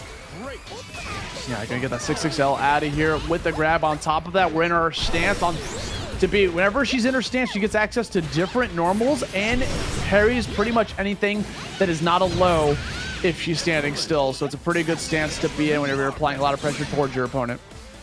Yeah, and pressure is the name of the game here for SenpaiSpyder yet again, just trying to do it from far away. Good anti-air on the jump in. I mean, Senpai gets to keep this plan going, backing up just a little bit, maintaining that optimal spacing. There's that timing mix-up exactly as you said. Same game plan, keep the space, but Asti, knowledgeable as ever, spots the adaptation SenpaiSpyder is making, holds out for just a second longer, finds the snipe, finds the game set and match. And now here's the bad spot, right? Senpai is locked in. You are Anre for the rest of this set, and Lupro has character swap advantage.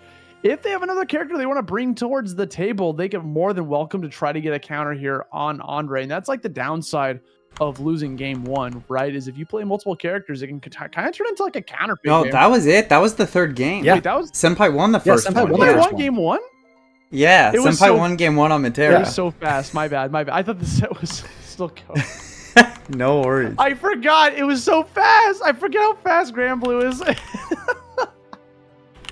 Yeah, Granblue can like be surprisingly fast. Yeah, it really shocks me because like, especially as the game goes on, people start to learn those combos. But yeah, my bad on that. I forgot that Senpai took game number one. Gonna move on through the bracket. Pretty good. Granblue should be 4 out of 7. Dormancy, I need to sleep eventually. 4 out of 7 Granblue. You know what? For grands, maybe for grand final, like post reset grand finals only. Final destination, no. Can we call it grand finals? Is that possible? Instead of, grand finals. If there's a grand in grand finals, I'll call it grand final. So you won't be calling it grand finals. You could have just told me. You never know. You never know. I miss Key, bro. Where's he at? Oh, just a heads up for everybody watching. We do, between pools and top 24, give our commentators a short break to grab water, take care of anything else they need to use. So after this set, we're going to take a very quick break, and then we'll be back with top 24. Oh yeah, so we still got the one set though, so don't go anywhere just yet. And by the way, before this next set starts, we still got the Matcherino. You guys could easily go for those claim codes, donate money, whatever you want, your heart's desire. We're trying to reach that $150 threshold to make sure that we can pay out at least the top 4 players. But so far, a lot of these WAS, or if I'm not mistaken, every single one, we've hit the 320 threshold mark to pay out the top 6. So I know we could do it this time around. We're still pretty early on in the bracket. We're about to hit top 24. So guys, if you're feeling a little bit generous, if you guys want to help out, please donate some money towards these players. This competition has been wild so far. Yeah, I'm proud of our viewers so far. Every time we've come back to this screen, the number of codes to claim has gone down. Well done, everyone.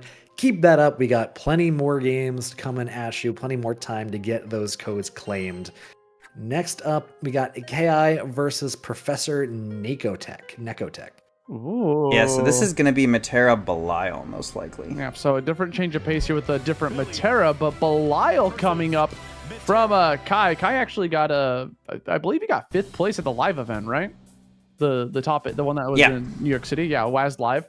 And Yeah, like 50 people. yeah, which is and it was all stacked because Tri-State is just difficult to deal with. But yeah, pretty good showing out with the Belial of all characters that we don't really see too much of. A very strong Shoto, in my opinion. He's got one of the very few characters that have that plus crouching M, and it also is a low, and it has a lot of range that you just kind of have to respect that whenever he gets in. You just know it's going to be coming, so a lot of the time you're going to be crouch blocking when he's on top of you. Yeah, Belial to him is the Jesus kick of Granblue. It's such a strong tool. It gives you a tick throw, gives you setups in so many different ways. Nekotech finding the opportunity with the DP to create some space. Instead decides to kind of go on the rush down, get the corner pressure going. Finds the lockdown with the butterfly pop. KaiAi saying, nah, not dealing with that until Nekotech finds one more hit. We're going to need another throw, probably, maybe a little chip on top of that. Strike throw, going low. Yeah, bet it on the parry. The swag walk coming through for the opponent, actually, unfortunately. Yeah, Professor Neko going to be able to shut that down immediately. With that parry, like, you went for the guy because you knew the guy would kill, but if you wait for him to stop the parry, you can get a close H. Like, you will just, you can get obliterated for going for that parry dance, so it's very scary to see that coming out. And it always doesn't guarantee a hit, because if it's a hit with a low cooldown, you can just block it. Nekotech finding KaiAi's high magnitude, yeah, absolutely. BP coming through. KaiAi tried to go for a a roll through earlier to try and get through Nekotech's wall, but Nekotech did a really good job of kind of playing around all of the options that KaiAi could represent. Found the timing, found the punish. KaiAi not able to clot out. These parries are not really getting a whole lot done so far, given the fact that projectiles do give you some time. Here we go, the Freddie Mercury giving KaiAi some opportunities here in the corner. Yep. I love that opening, by the way. KaiAi recognizing that Professor Neko is going to go for a button press right at the start, both in the corner and at the neutral start. Jumps over it, finds an opening, and that health is already super low. Doesn't even have meter until finally right now to try to get a game on. But at this point, if you keep Brave countering, you put her into chip kill. That might be the game plan for Kai. We're seeing it happen in live. Uh-oh. Air stall to keep momentum in their favor. Now Nekotech gets to play keep away. Going for the SBA from range. Invulnerable has to do that in order to not get chipped out from the Goetia that KaiAi was throwing out. Doesn't matter though, there's plenty of time, plenty of life and resources to work through KaiAi putting one on the board. Belial's projectile is kind of difficult to jump over because of how tricky he can be with based on which version he uses. He can make it like look like it's gonna go far, and it comes right back and reverses a little bit, so it messes up your jump timing. So very stressful move to be able to deal with. Coming right back into this corner pressure, waiting for Professor to make a button push, but we're not falling. He's not falling for it. He's just gonna stand there at optimal range. I mean, that's a good range for Belial to be at. The two of them will connect from there. Yeah, he has really, really long buttons. He also has the 5H forward advancing, 2 hits. You can hit confirm very easily. Nekotech perfectly happy to play at that range as well, though. Just got to see who's going to twitch first. KaiAi, this 2M pressure, what we were talking about earlier, is plus, but Nekotech, nice and patient, not falling for any of these shenanigans, not getting trapped today, no sir. Now, both of these people, with all the meter they could possibly want, possibly get, the ultimate parry for KaiAi lets him start running the pressure, walking Nekotech down into the corner. They're going to block both of those swings on the command hop lights. Puts you right back into the corner. Good challenge from Professor. We're going to convert it into a meter. Not only is this going to do a lot of damage, it's also going to take away one of those diamonds. Because it was off of a light, it didn't scale too well, but that is okay because we applying the pressure and we sent home the message that you got to watch your toes. Yeah, we're really here for momentum. Walking straight up SBA. Did you press? Okay, we're good. Nekotech finding the opportunity. KaiAi, I'm not gonna lie, I was a little scared. I definitely clenched for a second, but the read not quite making it happen. Yeah, not gonna be able to find its answer with that Skybound arc. Kai coming right back in with the pressure, this time on the left side. 6-6L, like you can close that distance immediately, and then you kind of just have to respect whatever that next move's going to come out, whether it's going to continue the pressure into 2M is demon mode. Yeah, like so many characters have it. Like Belial has it, Narmaya has it, Gran has it. Like it is something you got to be on the lookout for. And speaking of being on the lookout for is Raging Strike, because if you're not, you're going to lose 2 of your meters. We go for the EX version of the parry, not going to be able to fall for it, and we are running low here on resources for Kai. Blue health. He can find one more hit, calls out the jump. The anti-air Skybound art is going to secure you a clean victory. 2-0 for Professor Nekotech. And they were ready too. I don't know if that was a buffer or if they're using the simple input commands, but they were looking for the anti-air opportunity. You see here, getting the lockdown, and as soon as that comes through, it is air unblockable, I believe, because it starts off as a grounded move, and in this game, you cannot block in the air against grounded attacks. Pretty much put themselves in checkmate if they weren't able to space out the jump arc perfectly, which is a hard thing to do when you have a whole bunch of butterflies and arrows flying at you. Really heads up play from Professor Nekotech. I really like the way they were structuring the classic game plan, right? Fireballs and anti-airs. It's a time-honored tradition in fighting games for a reason. Yeah, you just gotta play the basics, force out the jump, get the anti-air. What actually helped that Skybound art is that it was a command version of it because the word nice didn't appear. And because it was that, it allowed him to react faster, which is like the benefit of doing it. Yeah, you give up damage, but clearly you didn't need the damage because it was going to kill anyways. And you had so few BP from the expenditure before, so. Yeah. So I think that's it for pools. We're jumping into top 24 momentarily. We are, but we are going to take a quick, just like a 7-minute break. I don't know how I landed on 7 minutes, but it ends up being 7 minutes every lucky time. number. It's not 5, it's not 10. So we're going to take a quick 7-minute break.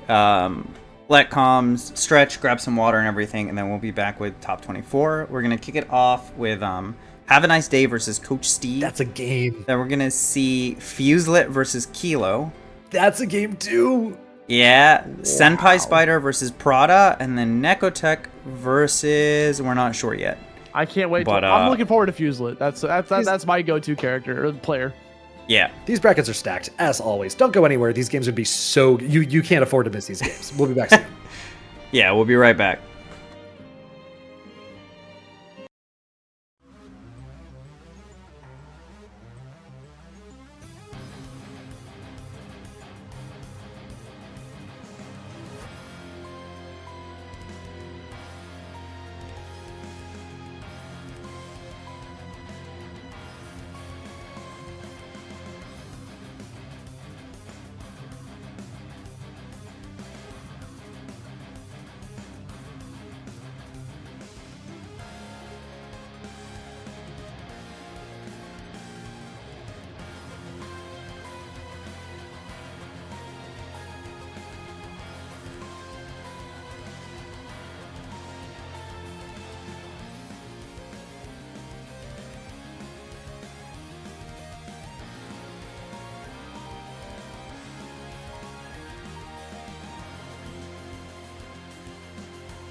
And welcome back to WASD Online Granblue Open number 9. We just got done with pools, played with our pets, and now we're about to start Top 24 Laser Edition here, hosted by Imperious Club as always, and I am joined with the indomitable, extremely handsome Osti. How's it going?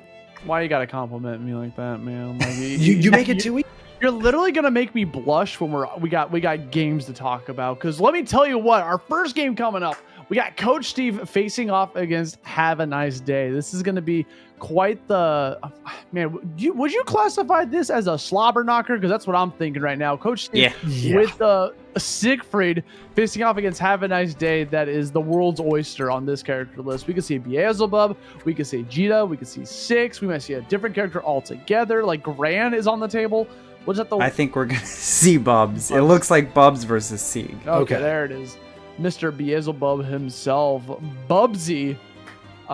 This character, technically a Shoto. You know, he's got a lot of tools that most Shotos have. Has a projectile, has a reversal.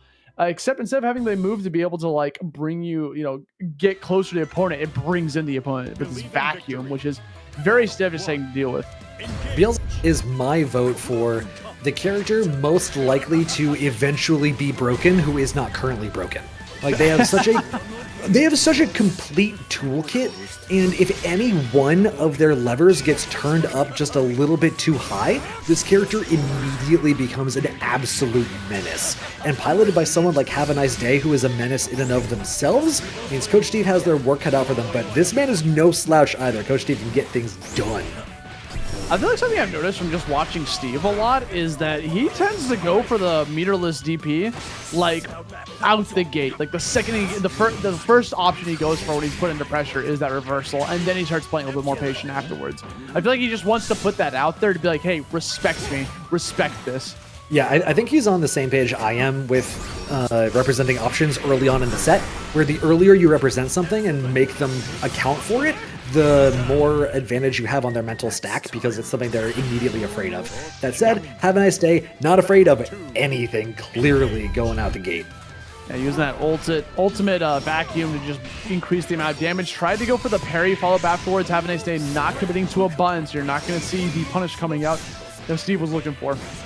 And we've already seen a couple times, for like what we were talking about with SenpaiSpyder on the Anre in the brackets earlier, in the pools earlier.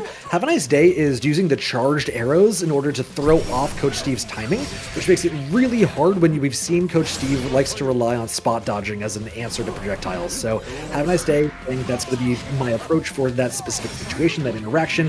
Have a Nice Day going for the dive kick, catches Coach Steve on the follow-up. Reversal into reversal. Coach Steve comes out on top, but Have a Nice Day comes out with momentum. Coach Steve has the SSBA on hand. Probably won't get quite enough damage to kill, but it won't matter. He won't have a chance. Have a Nice Day with the corner pressure. Strike throw is in their favor, going up 1-0. Yeah, talking about those projectiles, by the way, from him, it's so good. Because of the way he can delay the EX version, there's 2 projectiles coming your way, so even if you like mistime it ever so slightly, you're going to get caught by one or the other, so it's just so precise. And sometimes it might just be better to just, you know what, I'm just going to block this, and then you get a free neutral skip, whatever. It's better than getting caught by the projectile sometimes. Right.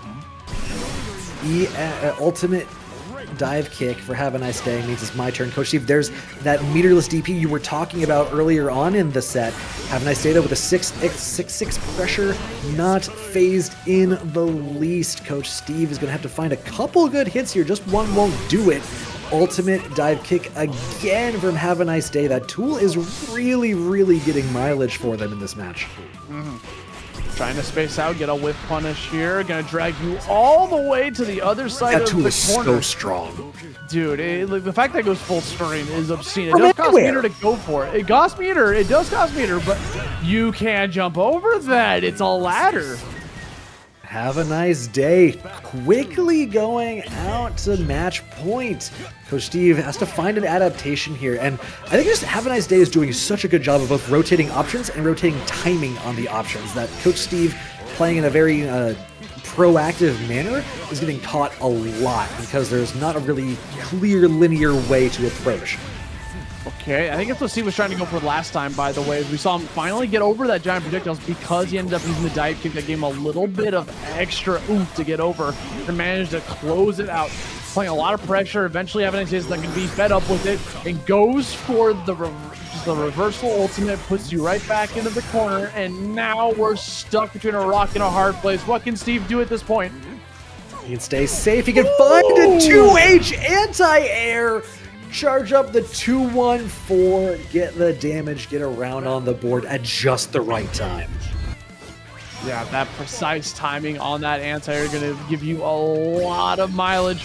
Okay, good timing on the spot dodge, gets away from those projectiles, comes in with the dive kick, going to put you right back into the corner to the spot you don't want to be in. I like the delay, opts to go for the throw tech. We spot dodge those for days and days. Time is getting messed with again, though. Coach Steve has the spot dodges once, twice, but not 3 times. Havaniceday opens him up, puts him in the corner. Ultimate arrows coming through, spends a guard point so that Coach Steve can say, no, my turn. 6XL pressure, goes for the ultimate on the Rekka, can't find anything, but does push Havaniceday into the corner, finds the counter hit on the 2H. Aussie, look at this damage. Dude, Siegfried's crouching heavy goes up so high that it doesn't even care that you're going for the dive kick to mix up your timing. If you're in the corner like that, you're going to get caught. And I like that spot dodge into the grab, putting him right back into the corner. No hit, no confirm. Baits out a grab, opts to go for a jump, which is a very dangerous option to go for, but he finds it regardless and Coach gets Steve the loves kill. that one. Like he prefers, I'm not gonna say prefers, but often will choose to bait throws with jump instead of with a backdash shimmy. It does kind of cover different options, right? If you're looking for catching specifically like a button and like delay tech OS, then you're much better rewarded going for a jump because it's gonna clear those buttons with no issue, and you might get caught on a backdash if you don't get your timing right. Coach Steve goes for the unblockable setup. He gets spot dodge, but he still gets to throw anyway. There's just layers upon layers to that offense. Havaniceday going for the spot dodge to get rid of that, and this grab still found its way right afterwards. Like, you're not done just because you got the spot dodge. You still got to get this follow-up because of the way that Steve's throwing that out, like it's almost like a meaty because of the knockback. Oh, gets called out yet again, and you lose all of that meter. It's all gone. And Coach Steve is still really close to closing this out. He does go for the spot dodge again. He's representing that really heavily. Has meter for SBA if he wants it. Watch the timing on Have a Nice Day. That's what's been getting in the mileage. No blocking the ultimate DP. Coach Steve takes his turn. Let the animation rip. SSBA gets the round 1 for the match. This is not what I expected this set to go, right? Steve coming right back in and putting on quite the fight against Havaniceday has won so many tournaments, has got a lot of things. Oh no, the delay grabbed it too far away. Steve goes for the response and Havaniceday gets the punish off of it. There we see the +6 on the blocked guard cancel is super important. Have a nice day. Go win for the BP expenditure. Coach Steve blocked it, but it wasn't his turn. Invincible counter acts the unblockable setup. Watch the timing mix up. Have a nice day going through the black hole pull in Coach Steve, but nothing comes of it quite yet.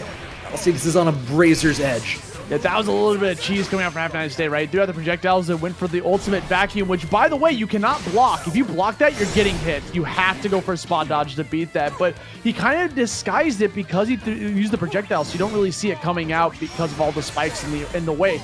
But Steve finding some offensive pressure, looking for the kick. Oh, we got the climax here.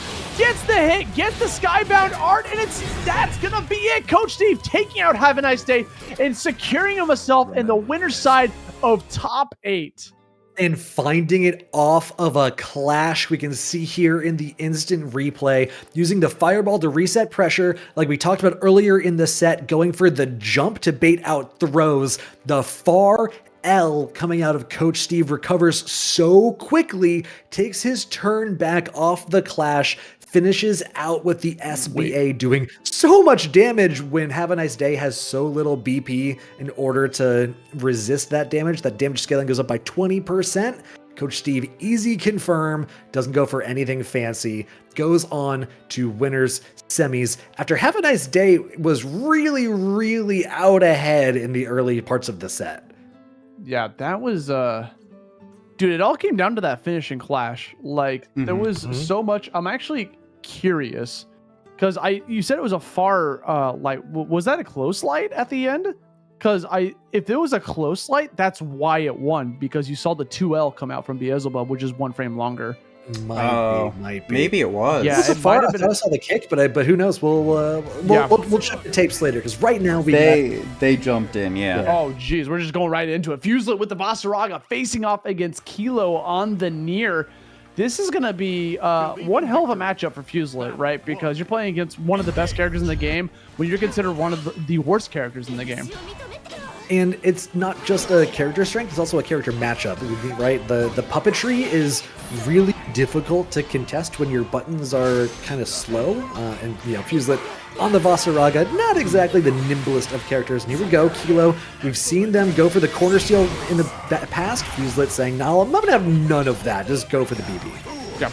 There we go. Command grab off of the Savage Rampage. Going to put that Soul Forge on one more time. That flurry strikes coming out with the ultimate variety stays out for such a long time. That light is so quick that he can swing right afterwards, and Kilo's gonna take a lot of damage in the process because of it. Here we go.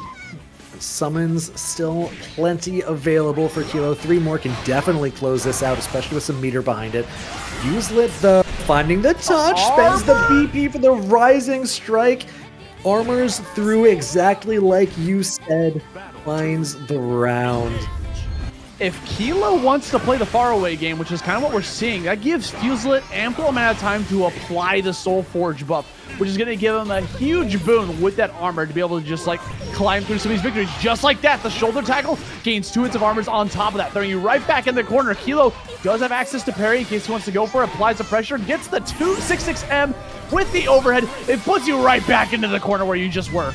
Good block on the mix, though. Kilo tried to go for a jump in hidden behind the ultimate. There he goes again. Goes for the empty jump this time. Still blocks out. But for the mix again, no, just gets clipped with the ultimate summon. Here's that damage. Not going to be quite enough, I don't think. No, needs one more touch. Throw will do it. That was an incredible answer coming out from Kilo. You saw him go for the ultimate, like, Beyblade move. Because Fuselit was a little bit too far away, opted to go for the 2L. Couldn't find its answer. There's the parry anti-air, and it's going to apply a lot of damage. The bread and butter coming in, and the pressure right afterwards. Caught you pushing buttons. Caught you mashing. Don't get caught between the two of them in the fried Oreo setup. We got the ultimate DP coming through. Armored up. Dodges through the command grab. Kilo is playing heads up right now, spending a lot of meter on ultimate skills. I think that's a totally fine usage of that resource. You're just trying to keep him locked down, try to keep him away from you, maybe looking for chip. Summon comes through, but we're out of summons now. Fuselit has a lot to go. The throw means he won't get a shot. Kilo closing it out just in the nick of time, too.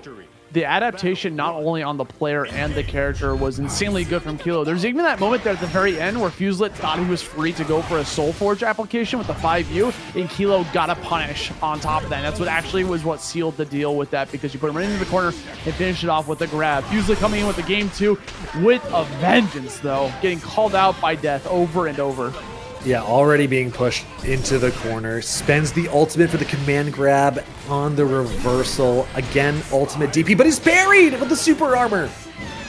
Yeah, that move in particular has infinite amount of super armor, even without Soul Forge, because it just like you can just attack through it over and over again, but does not matter. Kilo's gonna open you right back up with the Beyblade. Kilo on set point. Yeah, it's not looking like Fuse is the one who's lit in this match. Kilo is really dominant, pushing Fuse all the way into the corner. Again, empty jump into the strike pressure. DP, no response.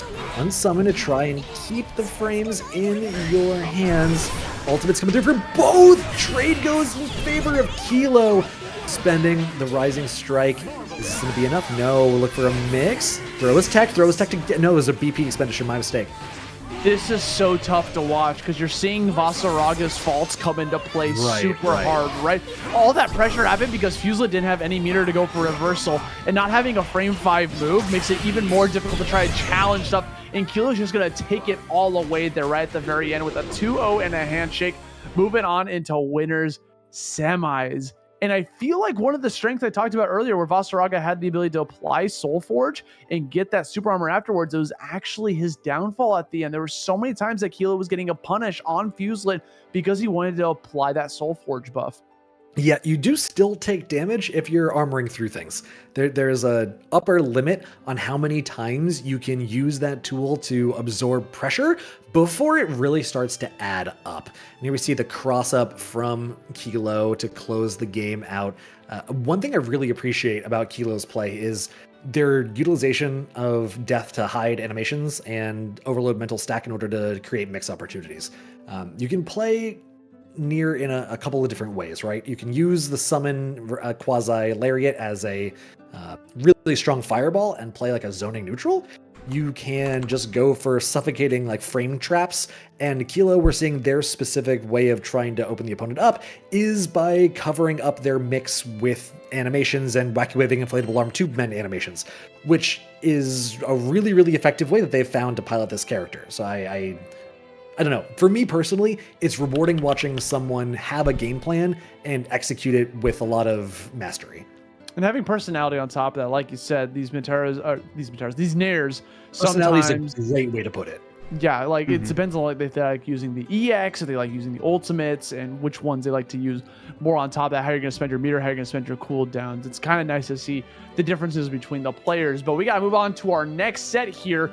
SenpaiSpyder versus Prada. And before we do that, though, guys, that Matcherino is right here. You already know what it's all about. Type in !Matcherino to pull up this page and start to claim some of those codes, use some of those Twitch quests, or if you're feeling generous, you can donate some money to the pot. If we get $150, we're going to be able to pay out the top 4 players. So I know you guys can do it. You've been doing really strong in this like area every single West, and we love to see it coming through. We really, really, really appreciate you guys. And we are. Yeah, Barry T and BS Waifu, thank you both for the donations. Ooh, 20 coming through from BS Waifu, Barry T with the 5. We see you. Thank you so very much. And we're well on our way to our goals today. Remember, we have hit the top 4 payout every time so far. I have the utmost of faith we'll hit it again today. So keep it coming. If you can hit those sponsor quests and the Twitch and YouTube quests, then you are even more heroic than we knew you were. Yeah, speaking of heroic, neither of these characters I would define that as. SenpaiSpyder coming in with the Metera, facing off against Prada's Cagliostro. Now, Cagliostro we saw a lot at TNS a couple days ago from a lot of players, and this character's got a lot of tools, but in this specific matchup, Senpai actually prefers to go Anre, so it's very interesting that we're going to see the Metera come out to bat first. Yeah, it's a kind of odd dynamic between these two. Prada with the teleport mobility tools, and also the rock is pretty good for contesting projectiles. The spikes we just saw are tracking to a certain degree, so you can use those as kind of counter zoning tools. We'll see whether or not the Metera can get it done. So far, it's looking just fine. Is hard to contest Prada's 6-6 approaches, though. Those 6-6 buttons are really big for Cagliostro. Yep. Kind of shocked, by the way, to see the cat coming out from Prada. I was expecting like the Lucilius or even the 6, because those are characters we've seen them in the past, especially when they got top 8 at West in the past. But it doesn't even matter. Senpai's just going to open you up with that command dash, put you right, or command jump, put you right back into the corner. And we got teleports to turn the tables on you. And it was a good move going for the air stall to try and mix up with the cross-up, but SenpaiSpyder not concerned at all, scooting on in there. Finds round 1. SenpaiSpyder, the Metera, looking pretty solid. That was a fantastic use of mental stack at the very end, by the way, because he applied so much pressure with the chip and everything, and you could die to chip, so that's the only thing you're thinking of, so you don't even think to cover low. Yeah, it's true. Here we go, seeing the same kind of game plan coming from SenpaiSpyder. The consistency in the approach is admirable, but the ultimate spikes from Prada as the counterattack option. SenpaiSpyder saying, you know what? I think I need you up in my face. I think a throw is what I need. Prada saying, you know what, that's fine. I think I might do the same in a minute. No, going for strike pressure. These hitboxes linger for a long time, so stagger pressure from Cagliostro is really, really high potential. Prada doing a good job of applying a little bit of aggression there, but just like that, Senpai is going to steal it away from you and push you right back into that scary rock in the corner. Good opening. We're going to spend the BP, spend one more on top of that, get the wall bounce. We don't even need it. You're done, Zo. Prada putting a round on the board. Yeah, and the mix set play you can get from dropping the rock on him is really, really scary. There's, I'm sure there's more counterplay than I'm aware of, but at least on layer 1, you're guessing. And SenpaiSpyder guessing wrong means product can take a round there, but the counter attack, the counter hit on the anti-air for SenpaiSpyder, not doing as much damage as I would have expected it to, but does give the screen position. So what's very interesting about the putting down the rock, the golden throne, if you will, is if you do it mid-air, it gives Kaga the ability to act right afterwards. And if Senpai knows that's coming, if you want to go for the very safe option, you can just jump up there and go for an air grab because, you know, her anti-air doesn't really work in certain areas. Like, if you're directly above her anti-air might not work the 2Hs because it's such a weird diagonal. But we're not really seeing that come into play right now because Senpai is doing a fantastic job of just walling out Prada, disallowing you from getting any momentum started whatsoever. Look how much health Senpai has. Yeah, it is really, really impressive how effective this zoning pattern is. Going for the ultimate trap is Prada, not finding anything out of it though. That's twice now. They've tried to set the ultimate trap in order to, you know, gain some space for themselves, keep SenpaiSpyder from being able to approach, but they have done a couple times, launching themselves forward behind their projectiles to get something going. But here we go, Prada, bring down the golden throne, SenpaiSpyder DP immediately after. Not something SenpaiSpyder has had to represent so far in the set. Catches them, gets the spacing back in their favor. Round 1 goes to SenpaiSpyder off of the positional reset. Prada just playing like the ultimate obstacle course right now. Has the ability to switch Really, characters if they yeah. opt to want to, but opts to stick with the CAG. Yeah, I don't mind it. I don't think the CAG was necessarily the problem. I think the problem is just SenpaiSpyder's playing really well. I think you definitely have the tools. There might be tools from other characters that make it easier, but I don't think Prada is gimping themselves by keeping with this. I like the approach, be able to get into the corner, spending the BP just to keep them from getting anything going. But SenpaiSpyder fighting back with the anti-air yet again, all the way carried into the corner. Set the butterflies, try and get something going. Mix again, cross up is blocked. SenpaiSpyder, really good success rate against the Golden Throne. And Senpai, the second you see him be at a health deficit, he just closes that gap immediately and tries to go for the punish right afterwards. Prada at no health. This is a really bad spot to be on against someone who has so many specials like this character, trying to chip you out as much as possible for full screen. But we see Prada actually going for the punish game. Oh no, that Brave Counter putting you into chip death is definitely a possibility. What are you going to do? Brave Counter again to get off me. You are out of diamonds. Spot dodges galore. You got to get out of there. You cannot afford to take any of these chips. Back and forth trying to mix you up with the teleport right afterwards and get called out by those arrow shots. Senpai holding it down. And Senpai was so close to getting sniped out there by Prada. One mix was all it would have taken. Almost had it on the jump in too, but no, SenpaiSpyder cool, calm, and collected as a cucumber. Closing the round of the anti-air, and again, the teleport in from Prada has gotten nothing done for Prada in this set. SenpaiSpyder has been so on point with the anti-airs.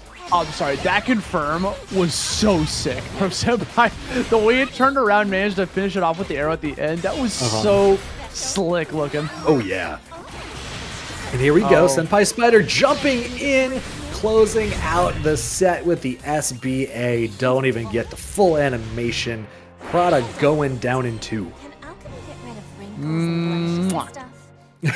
There's the kiss right there at the end. You saw Senpai be kissing that camera over and over. Senpai taking the game, taking the set, gonna secure that spot, winner's side of top 8. Very just a good spot to be in. Yeah, absolutely. That was just a game plan executed correctly, right? Very, very good lockdown. Put up that wall like we've been talking about so far. Didn't really see a lot of like timing mix-up requirements. It was mostly keep out and a couple really key, really important reactions on anti-airs and anti-teleports. Really kept the momentum from going too far in Prada's favor.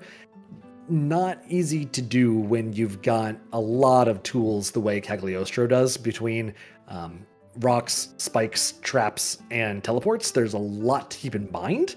They only can represent one at a time when you're locking them down, so it's not impossible by any means. And we saw it was definitely something that Nekotech was happy to make happen. Sorry, not that's who we have up next. Senpai, yeah.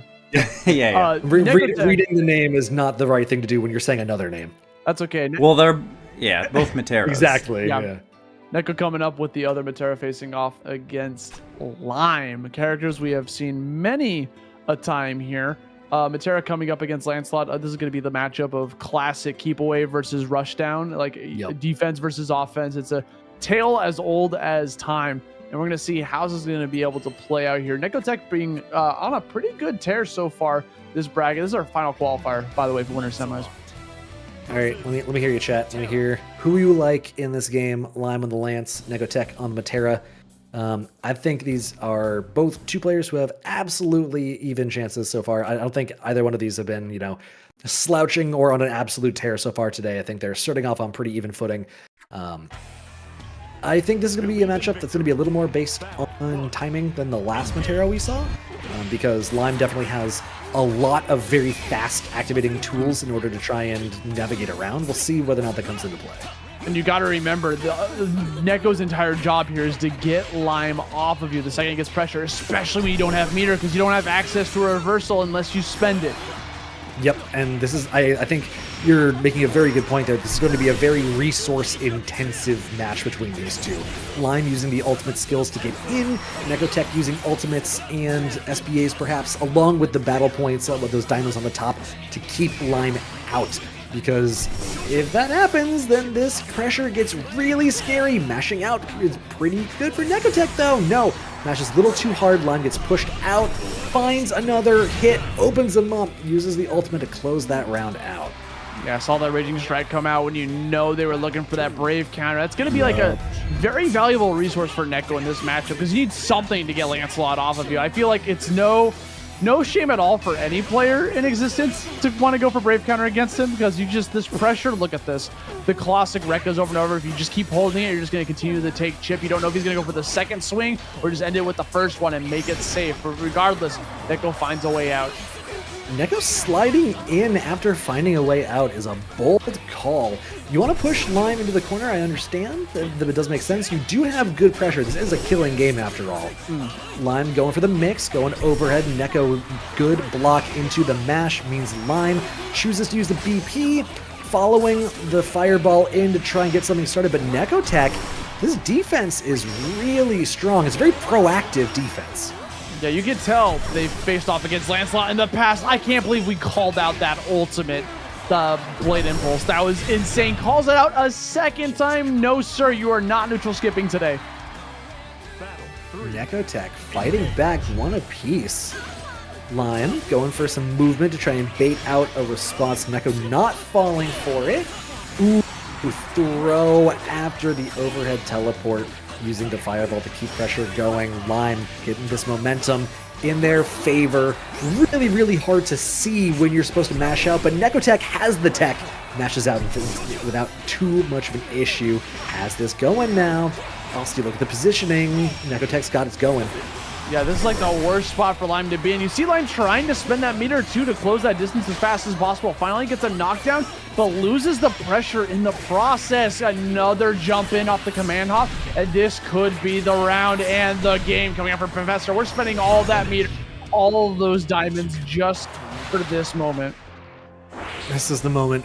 Tonight is the night. Nekotech 1 up over Lime. Every time. I'm at the ready. I'm super here for it. At least we know how Neko feels with a win.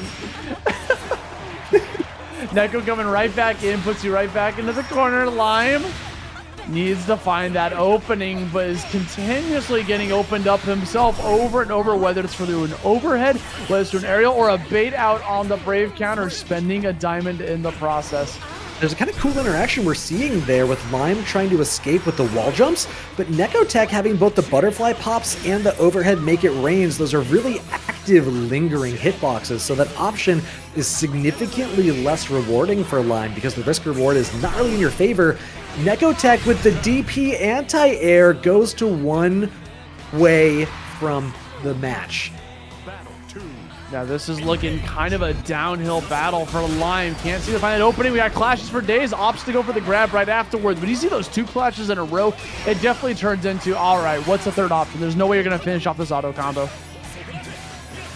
Lime getting it going. 6XL pressure, staying plus. Ultimate, try and keep it up. Neko has so consistently found these mash windows. The active defense coming out of Nekotech has gotten so much mileage, so many turns stolen from Lime. What? That looked No like that way. was not intentional coming out from Nico, but he's going to run with it, puts Lime right back in there, and we're going to reversal to escape out of a difficult spot. Block the mix-up, but gets hit by the throw, the other form of mix-up. We got positional, got strike throw.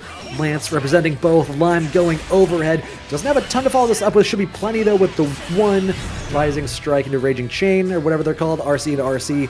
Lime gets one on the board, thankfully. Yeah, when you have your opponent in the corner like that, you don't need meter as long as you got BP, because you can continue a combo without spending any of your super meter whatsoever, because the BP knocks him into the air and you can easily follow it up with like a light or a medium. Here we go.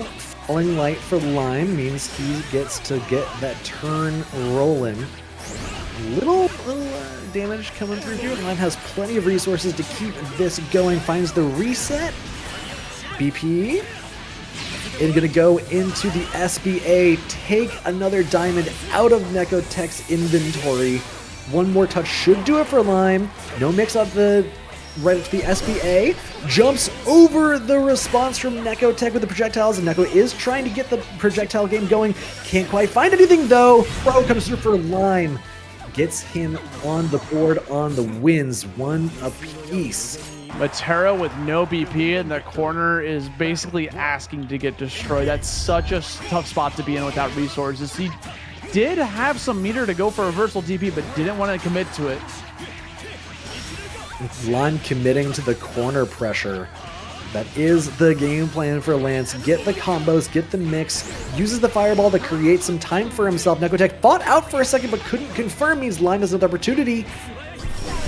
One of my favorite ultimate visuals. for ultimate. Yep. That's one of my favorite visuals, is seeing a Lancelot just mash standing like that. Just like the swing. Like I hit it, I get it, I get the confirm.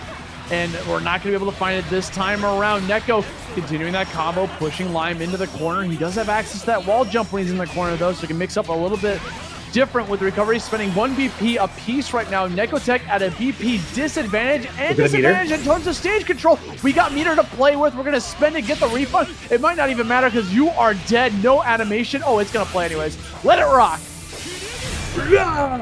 One more for Lime. One away from taking the set. Built the meter with no issue whatsoever. Nekotech started off strong in the set, but Lime really finding something here to get it everything right in his favor. 6-6L off the Oki means he gets to run this even further into the corner. But for the mix, nope, we're just going strike throw. We're going for fireballs. Neko with the probably OS throw means he gets the positioning on the screen. Line going for the Brave counter. Nico got that mix himself. You saw him going for the command hop, the 2L right afterwards. Reversal ultimate to apply a little bit more pressure. Cross up, not gonna happen. What is gonna happen is we're gonna trade resources on the projectiles. Lime trying to skip the neutral with the ultimate. Neko ready for it. Trying to go for a Brave counter, but doesn't find anything. Keep out coming from the ultimate. Are we able to find anything? No, Lime forces his way in again. We're trading projectiles. Lime trying to follow the projectile in with the overhead teleport. Hasn't been able to mix anything. The approach gets stuffed again. Neko has caught out Lime's ultimate approaches many times, and the dash in falls just a little short. Whiffs, and Neko has an opportunity at a final round. And Neko keeps stopping these approaches short because of the arrows. You see so many times Lime going for the ultimate blade impulse to just try to close that distance, and the arrow shot just simply stops it. This is exactly what Lime needs. Just keep you in the corner, keep that pressure going, but Neko's going to continuously challenge that again and again with a close light. BP, get off of me with that Brave counter. We want to get that again. The arrow just keeps shutting down that ultimate. Oh, but we find the Raging Strike into the Raging Chain. No battle points left. Lime doesn't have meter to convert this with, but he does have one more shot. Spends it again. You can't counter that. You have to spot dodge. Didn't respond in time. I think that was a setup with the meaty. Means Lime will be advancing on the top side of our bracket. Ending the set with the Raging Strike, Raging Chain follow-up. If Professor would have saw that coming and went for a spot dodge, Lime would have been blown up because we had so much meter to play with from Neko. Yeah, Lime, I really, really liked the way he played through the latter half of the set. It was really funny watching Neko try and play the fireball game, and even the ultimate arrow doesn't trade with the fireballs. That is so unfortunate. With that, we got 6 out of our top 8 established. Coach Steve and SenpaiSpyder on the top side, alongside Lime and Kilo. Luke, we haven't seen yet today, but an extremely strong player, someone who is in our top 8s very often, going to go up against Havaniceday. And looks like on the bottom side, we got the winner of Fuselit and Gemma going up against Jahan and someone else yet to be determined. It's going to be Professor Neko coming up from the side. Yeah. No, right. The bracket hasn't updated yet on start. That makes a lot of sense. The thing we just saw. What's really cool about Lunar, by the way, the player we haven't seen yet, is they got second place over at TNS a couple days ago with the Cagliostro. Really? Yeah, they Let's go. put on a tear. No, quite the performance. Ended up getting shut down by SenpaiSpyder with the Anre of all things. So there is the potential that we see the run back if Lunar continues to climb through Loser's side. I'm actually going to look through here because we haven't seen Lunar too much. Where did they get knocked into Losers by? They got knocked into Losers in pools. Let me go. I'm going to do a little bit of investigative work. Yeah, because it was really early on. Lost to Lime. Lime's Lancelot. Okay. Oh, okay. Look at that. That was the top 24 qualifier match. So might have a revenge grudge match coming up later on if Lunar continues to win. And same thing with Lime. But Lime right now is sitting in winner's side.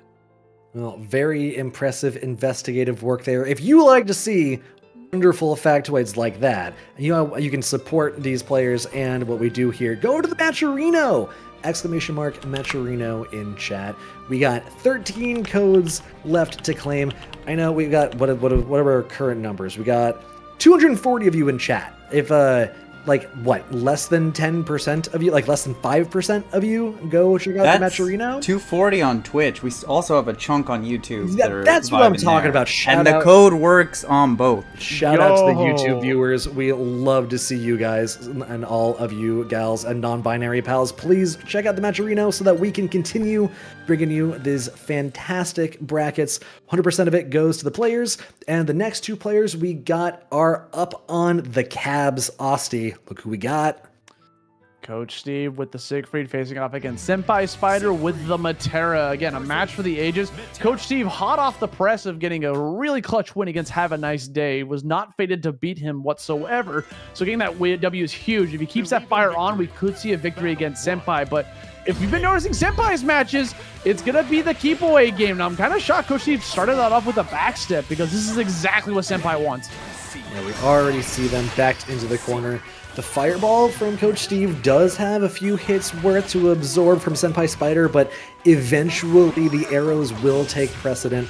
Butterflies holding down the neutral for Senpai alongside the arrows, spending the brave counter, going from the air to air. Coach Steve using the ultimate Rekka, carrying into the corner means it's time to party, baby. Big sword man, time to big sword things. Yeah, I got those huge, long-reaching normals and specials.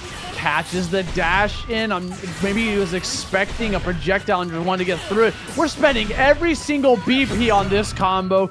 Easy, breezy. Just get that combo out of the way. Senpai taking round 1. I want to point out that Coach Steve lost corner control as soon as I made the point about it's party time. I feel absolutely betrayed by fellow Siegfried me. Hopefully he can make it back up to me with this corner pressure sequence. Nope, SenpaiSpyder jumping straight up, mashing in his face, saying, I am pretty sure I can hold this down and I am not afraid of your big sword. I think Siegfried is normally a character that feels very confident at the long-range game because of his really good projectile, but in this specific matchup, he really can't afford to throw that out as much. Yeah, and his reach with his sword is so long on his normals that he can usually contest most ranges, but SenpaiSpyder just has so much better control of the space so far. Coach Steve finding the 6-6L, Raging Strike into chain, finds the corner. This is where you gotta make it happen. The SenpaiSpyder escapes with the roll under. Just a little bit more chip will do it. No, catches the spot dodge. Coach Steve completely walled out that game. That roll was dangerous to go for too, because if you didn't opt to go for the jump, like you can catch that with a low, you know? But because of the roll, was able to avoid the jump aerial. Now Steve kind of waiting here a bit before we jump into the set. I actually just want to get that line off before we jump in. Yeah, little bit of BM coming up. Or get that voice dialogue out. Here we go, going into the next game. Coach Steve going for the jump, and SenpaiSpyder throughout the entirety of this bracket has been so on point with the anti-airs. Ultimate butterfly coming through, tracks Coach Steve, but he manages to play the runaway game long enough. And for strike throw, I thought he was going for a throw for sure. Goes for the ultimate, nothing happening there though, and look how low his health has gotten already. Yeah, looking like struggle busting right now, especially at long range. Catches the jump. You are out of options. You are going to get chipped down unless you make a mega play. It might have to be a gamble on the Skybound Art or a gamble on the jump. Coach Steve finding a little bit of momentum. Can't get chipped down in the process, but is going to get caught those ankles from the crouching light. And I like what Havaniceday is pointing out in chat. Coach Steve on the Siegfried has an SBA that jumps into the air and is invulnerable from frame 1. That should be a really strong tool here that we haven't seen represented yet. SenpaiSpyder has just been doing such a good job of keeping control of the match that there's just not really an opportunity for Coach Steve to use so many of these really, really strong tools. Now we do see the Brave counter coming out for SenpaiSpyder to no avail. Coach Steve finding the pressure again already. Throw is broken. Jumping again, SenpaiSpyder ready to react. Coach Steve really happy in the air. Not too sure if that's really the best approach so far. Oh, too far away for that grab to go. Speaking of approaches, couldn't get too much off of it. And there's that Skybound Art, but unfortunately, Senpai got the bait out on it, was too close to the ground, was able to get the safe jump, get the block. That's going to be Senpai with a clean 2-0 to secure themselves a spot in winners finals. Senpai is cooking tonight. I don't know what to say. Senpai is just really on point. There's been so many examples of them being ready to respond to the opponent's game plans, primarily in anti-airs, but also like Siegfried going for the jump in and using the roll dodge in order to jump underneath the aerial approach. Really good situational awareness, really good reaction speed. I am very impressed with SenpaiSpyder's play so far, which is not surprising. They're an extremely strong player who we see in top 8s in multiple events per week, if not all of them. So yeah, strong player playing hot tonight. Yeah, you gotta remember, SenpaiSpyder winning one of the first tournaments, DreamHack Atlanta, that happened in December, and also winning the latest tournament, TNS. So keeping the wins in the early stages and the later stages of the first 2 months. So always got to be on the lookout for that Metera and also the Anre. And I love the style of play that we're seeing from Senpai, right? This is technically an off-meta character. You don't really see too many Meteras except for like Neko as an example. Mm-hmm. Really like a specialist Metera. In a realm where people are kind of fed up with like having to deal with Nier or 6, and like, I'm gonna be real, I haven't seen Seox in a while. Like, I don't know where that character's been in our tournaments, but like, he hasn't been in Winter's Side, I'll tell you that much. I don't know where that guy's been. I feel like everyone still has a pocket 6, right? Like, of course. Yeah. The barrier to entry on that character is not particularly high if you're a sufficiently skilled player or sufficiently willing to. Yeah. I'm gonna stop there, but we're not a hate train. But no, what I'm gonna say is I feel like a lot of these characters are really good in the early game because every fighting game does this, right? Like in the early stages, you have these characters that are insanely strong in the beginning. Because they haven't given enough time to like learn them, right? And they're really good at just like they're easy to play too, so that you pick them up and play. So these other characters that require a little bit more work, like Metera, take longer to develop. But now we're entering that stages where PA players are starting to develop other characters. And another downside to playing those easy characters in the beginning is that everyone knows the matchup now. Like if you are a top player, you know how to fight against Nier, you know how to fight against Seox. So like you're winning off layer 1. Yeah, exactly. And that happens a lot in early stage of video game fighting games. So look at Tekken right now. Yeah. Tekken is literally just aggression right now. That is just mad aggression. Get in your face. Oh man! I bet you can't. I bet you don't know how to counter this move yet. So it's just whoever gets the. I don't. I don't. I can tell you, I safely don't. I don't. there are moves I've been playing against for like 6 years because I played Tekken before I played any other fighting games, and I still don't know what the answer is because like it's just that kind of game. But you know what the kind of game we got coming up next is? The game we got next. Lime going up against Kilo. We got another Lance going up against the Nier. How do you feel about this one, Austin? We've been seeing a lot of Lance versus X. How do you feel going into the Nier? So, this is a matchup we actually saw over at the Psy Games Cup for Grand Finals. Lancelot versus Nier. Both these players are qualified for the finals, rightfully so. They're both very strong characters. In this matchup in particular, Lancelot does have the ability to like mix up Nier whenever he closes the distance, and on top of that, has a lot of answers to be able to call out the parry, right? Because if you go for the option select where you try to like throw out a special right afterwards, like a Rekka, and the parry activates, you can cancel that out with the spot dodge. So it's like you're covering the on Oki then. So he just has a lot of answers towards the Oki situation against the likes of Nier. Ooh, heads up play from Kilo. Lime tried to steal the corner for the sake of mix. Kilo spending the Brave counter in order to keep the stage position in their favor, but doesn't matter when Lime is so proactive, carries Kilo to the other corner as a response. Spend the Brave counter in response to keep the position, but Lime putting him in the Oreo fryer. Big damage coming through with the SBA as well as SBA even. Yeah, and this one is actually a little bit more difficult to land than the normal standard because you have to be mid-combo for that to connect, or you have to have a really, really tight link to land the Super Skybound art. So you go for the risk to apply more damage because the Skybound art is like free to land. Yeah. Dirter, we did not see any Grims on stream. Unfortunately, perhaps next time. Lime getting things going. Finds the opening, pushing into the corner. Nier is so good at that because the Death Puppet being able to charge forward gets lots of corner carry, and Lime, same idea, but he's the projectile himself. Don't need a puppet to make that happen. Yeah, that blade impulse is so strong coming out, but there's the parry and the combo right afterwards. Kilo already taking away that first game in a pretty quick fashion. We're diving right back into the next one. And this, remember, is a qualifier for winners finals to go up against SenpaiSpyder. Kilo finding an opportunity against the jump in. Lime's trying to get a little fancy with it. Ooh, spending a Brave point to try and extend this even further. Waving the arms, Death is down for a second. This could be Lime's chance. Gets and he's the gonna wall take bounce. Yep. Gonna take it a mile, man. Look at all of this damage. Flying it on there. Baits out the reversal in the process. Gets another reset and is gonna continue that damage climb. Has 3 BP to play with in the process, as well as a Super Skybound art left on the table. We're spending all our meter just to get the pressure off of you. The Spot dodge. dodge? Spot dodge on trying to open them with the Raging Strike. Kilo heads up in all facets of the game, going up to 1 away from winners finals. Lime trying to fight back, not going to make this easy on them.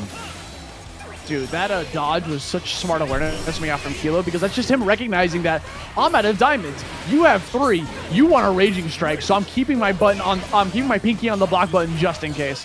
Yeah, absolutely. Seeing the layers develop between the two of them in real time. Lime going for the counter, trying to get things going. DP is baited, couldn't really convert though, wasn't ready for it. Mix off the overhead, again, doesn't fully convert. Hate to see a dropped combo right at the end, and Kilo's just going to be able to take that one away from you, capitalizing on that error, and is going to find themselves in winners finals to face off against SenpaiSpyder later on. So let's for one more time, because this was so sad to watch. Lime gets in there. Go ahead. I was just gonna say a little, not quite believing in themselves as much as they needed to. I think they didn't know that they didn't confirm the overhead and then went for a frame trap. But the little delay was just long enough for Kilo to recover and then get blocking again. The whiff was not optimal, means Kilo taking the opportunity, go into winners finals. Lime gonna be down to the loser's side. We'll see who they're playing in a little bit. Got a couple more, just the one, Lunar versus Havaniceday. Gonna fight the winner of that game.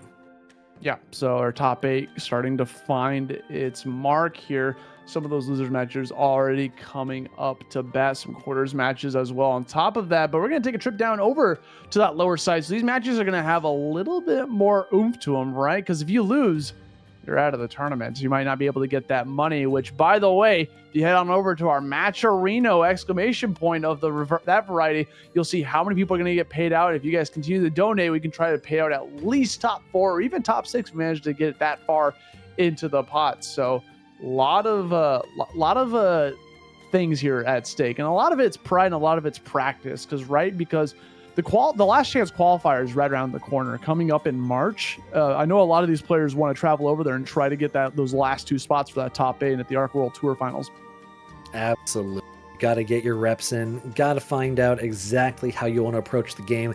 And if you do want to approach the game at your best, you got to look your best. Head on over to the WASD merch store if you got a chance. We got only the coolest threads for you to have represent the best TOs in the business. One of the best ways to support these brackets and our wonderful TOs and bracket runners.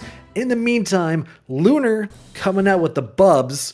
Have a nice day. These backwards, I'm thinking? Yeah, Yes, have a yes, nice day. Gonna be on the bubs. Lunar, the CAG player, as we all know.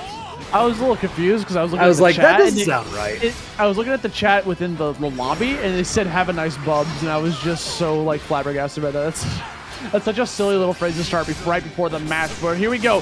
Have a nice day, putting Lunar right back into the corner. Now in this matchup, Have a Nice Day does have a pretty good projectile with Bubs, so it wouldn't be out of the realm of possibility. We're calling that out immediately, waiting for you to push a button. 6-6L meaty catches Lunar going for something. This is a dead CAG. That was a quick one. Have a nice day. More than ready to answer. The second we saw that Skybounder coming out to punish a button push, you saw him run up there, thought a grab was going to come out. Oh, that just commits to the 5L. Yeah, and then the EX arrows for Have a Nice Day, crushing Lunar's projectile approach. Have a Nice Day also finding a lot of success with the dive kick, the same way they did earlier on in the bracket when we saw them play before. Lunar, though, trying to get something going, can't find it. Have a Nice Day, keeping control of the pace of this match from start to finish. Ultimate arrows coming through, not quite enough. Throw is teched. Just needs one more hit, Austin. What are we looking for? I mean, right now, Lunar still got 3 BP to play with, but we're not on the lookout for the unblockable.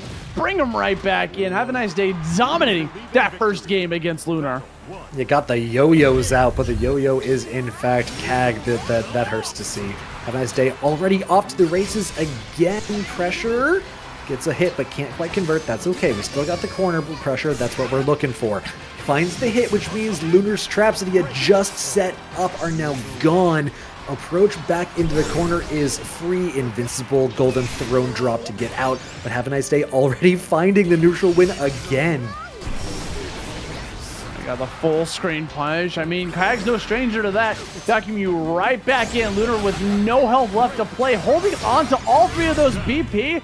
Yet hate to see it happen. One of the worst things you can do in this game is die with all 3 diamonds. Like, man, I could have brave countered somewhere. I think Have is already up to match point, right? He already won one game? This is looking very, very disgusting, right? Have a Nice Day up 1-0 currently against Lunar, so if he wins this next round, that's gonna be the set. Reversal bait is huge for Lunar because Cagliostro's conversions can be so damaging. Have a Nice Day down to 40%. Does fight out though. EX dive kick against the ultimate throne drop. Have a Nice Day. ultimate again. We're spending resources. These are tools. These are resources meant to win the game You're with. dead. Spend the Raging Strike. Spend the Raging Chain. Do it again. Find that damage. 2-0 in, what, 90 seconds? That was literally like a 2-minute set. That was so fast. It took longer to get the setup for that. Havaniceday playing insanely aggressive in that entire spot with tons of whiff punishes there to close it out at the very end. And once again, Lunar dying with 3 BP. And Rose Lockhart in chat pointing out, and I agree, the confirm from Havaniceday at the end here. I think it was a pickup with the arrows, if I'm not mistaken. No, it was a far light. The arrows help pick up, then with a 6-6L to bounce off the wall. Really slick conversion here. I like the routing, really heads up and quick recognition of the situation in order to pick up, confirm the combo, confirm the kill, go up against CD Lime, the Lancelot player in loser's quarters. Yeah. Congrats to Lunar, by the way, for getting a 7th place finish here at a pretty stacked WAST. You know, you got second at TNS, so you still got a lot of placements on your bet, up on your bar, right? So 7th place finish for them. We're going to jump into our next set, though. JMAMH facing off against Jay Hano. So Jahan's a 6 player. You asked where they were. Ooh, We got one. There We they did it. are. We did it. We did it, y'all. Seox coming up to bat. Now, this is quite the character, right? Almost a character that doesn't need any introductions if you've been paying attention at all to competitive Granblue. But, you know, it's the first time we're seeing him today. So we'll dive into him in just one more second because I want to talk about the Matcherino first. Because, guys, you got to get up in there. Donate those buns, We're do so those close. claim codes. We're getting kind of close, right? Only one hundo away from getting that top 4. And also just $250 away from our $50 prize pot goal. Remember, all of this does go to the players. This is just there to incentivize our brackets being as stacked as they have been every single week. Makes it way easier to pitch someone, hey, you should come out and play. We got some things going on. We got good players, we got a good pot, we got good TOs, we got commentators, and of course, the greatest viewers in the greatest community. Thank you so much for everyone for coming out today.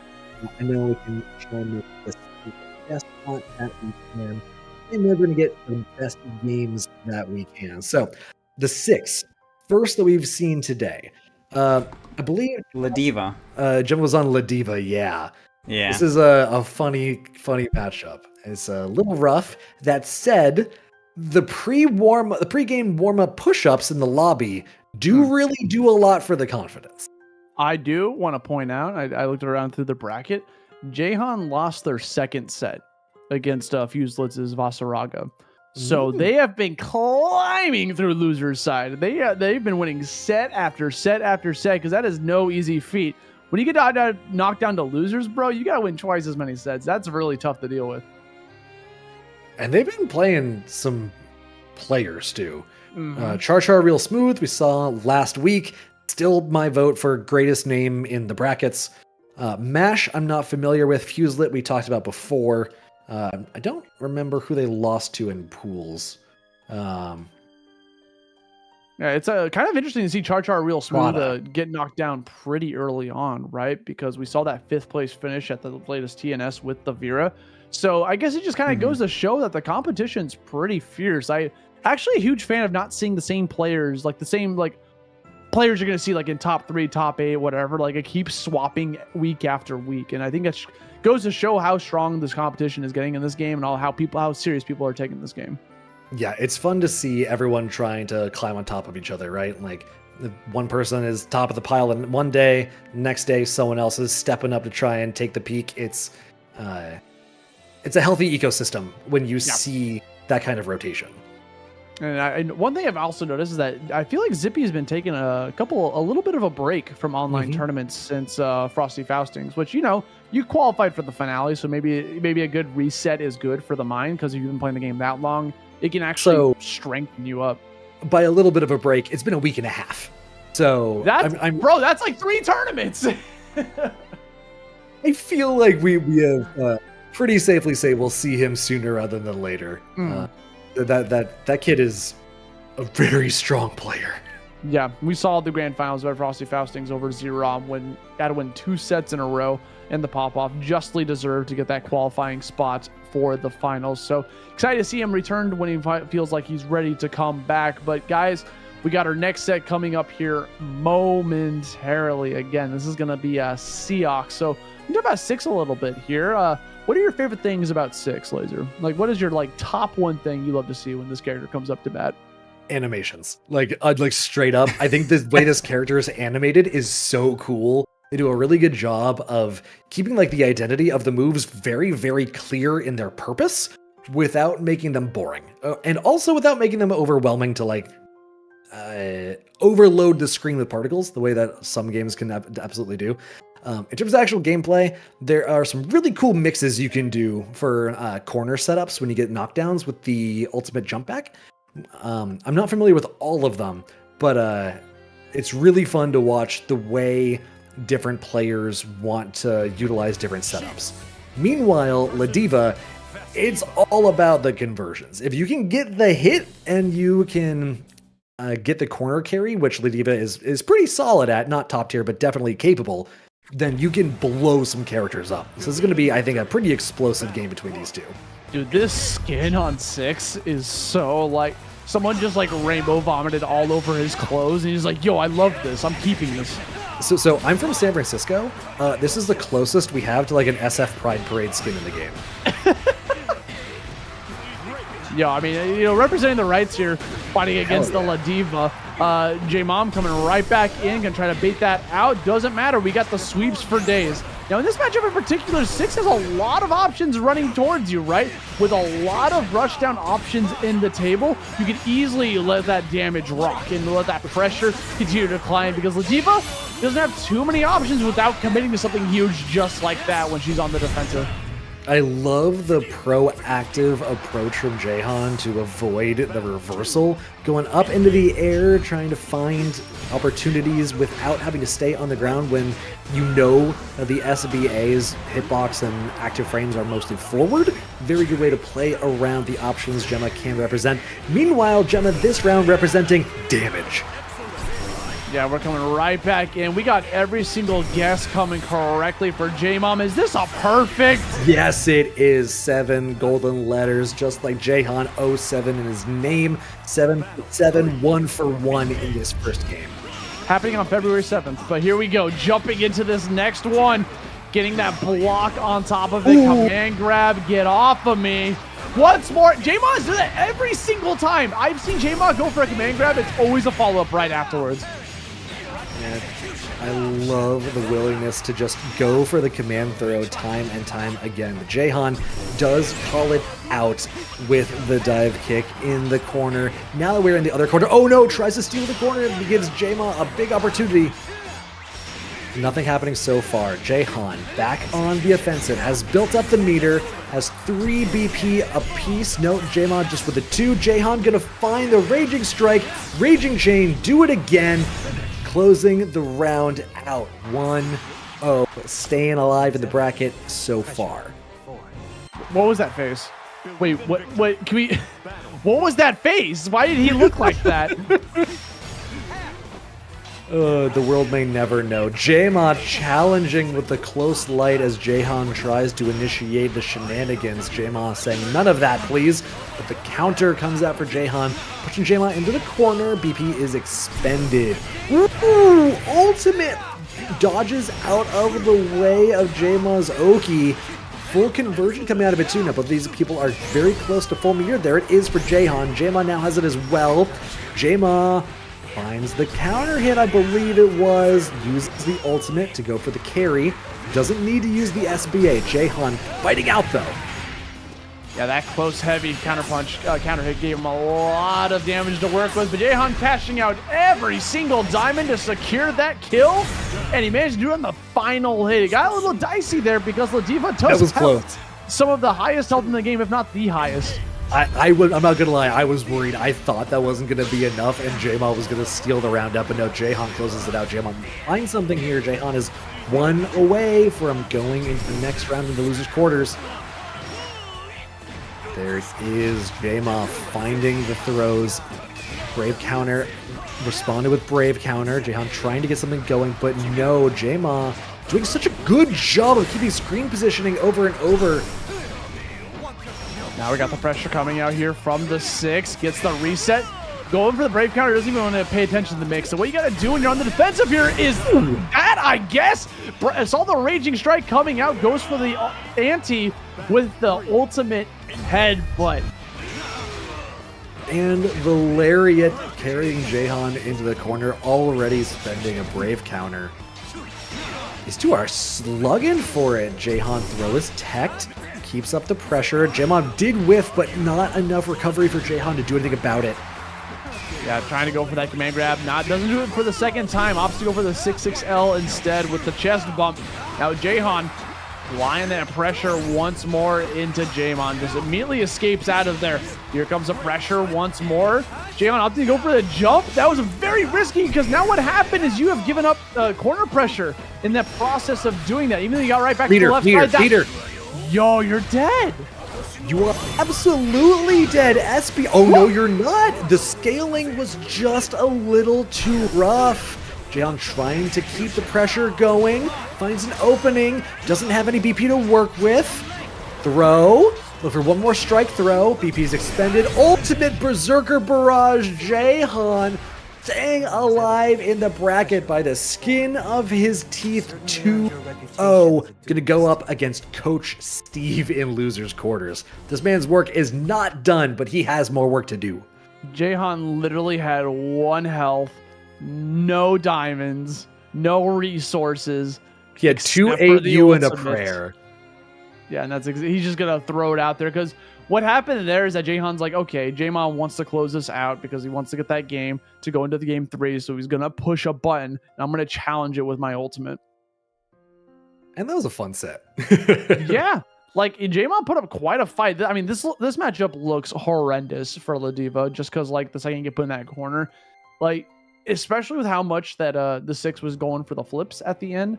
Whenever you see that little flip come out, that's when you gotta call it out with like a reversal or a 5L. It might be a little dicey to react to with the 5L, so a lot of play because you might get a little bit too late and then you get counter hit. So a lot of players like to go for like meterless reversals instead, which Ladvia does not have. Right. Well, you know what we do have is CD Lime going up against Havaniceday, as well as a fully completed set of contribution codes in the Matcherino. Thank you so very much, chat. We really, really appreciate everyone taking the time to head over to !Matcherino. We got just shy of our $50 goal going into the beginning of losers quarters here in our open number 9 for Granblue Fantasy vs Rising. I'm Lasergician, Osti with me, and as always, Imp running the bracket. Been a lot of fun so far. We got Lime on the Lancelot going up against Havaniceday, rocking the Bubs. Yeah, Bubs coming out once more. Looks like Havaniceday is just kind of rocking the Beelzebub this entire bracket. Facing off against Lime's Lancelot. This is going to be kind of quite the match, right? Because Havaniceday is looking for that path towards Coach Steve to get that run back. And if he gets one more win, and Coach Steve does as well, he might just get what he wants. Here we go. I actually really think this is an interesting matchup because both of these characters have relatively stable matchup spreads, right? There's no matchup where I feel like these characters just don't have the tools to fight back. So watching the two very capable tool sets going against each other means it's very dependent on the players.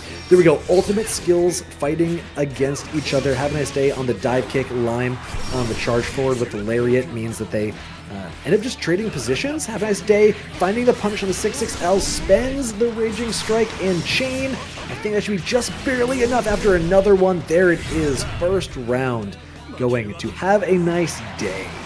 Cash out all those resources to be able to close out that first round. CD Lime couldn't find an edge there. Gets the mix-up, feints out a whiffed grab and gets the pressure right afterwards and finds corner control in the process, but not for long. Ooh. Havanicedays arrows are so tall. They have hitboxes all the way up in the air that Lime going for the overhead teleport gets caught. Now Lime does find pressure once again, trying to play the corner pressure game. Playing pretty patiently. I really like this. Havaniceday has a lot of proactive tools. If you just kind of spend some time, see what they want to go for, then they run up with You get the opportunity to run your game plan with the BP expenditure. Is this going to be enough? Not quite. You're going to need one more touch, I believe? No, the combo keeps going. I'm sorry.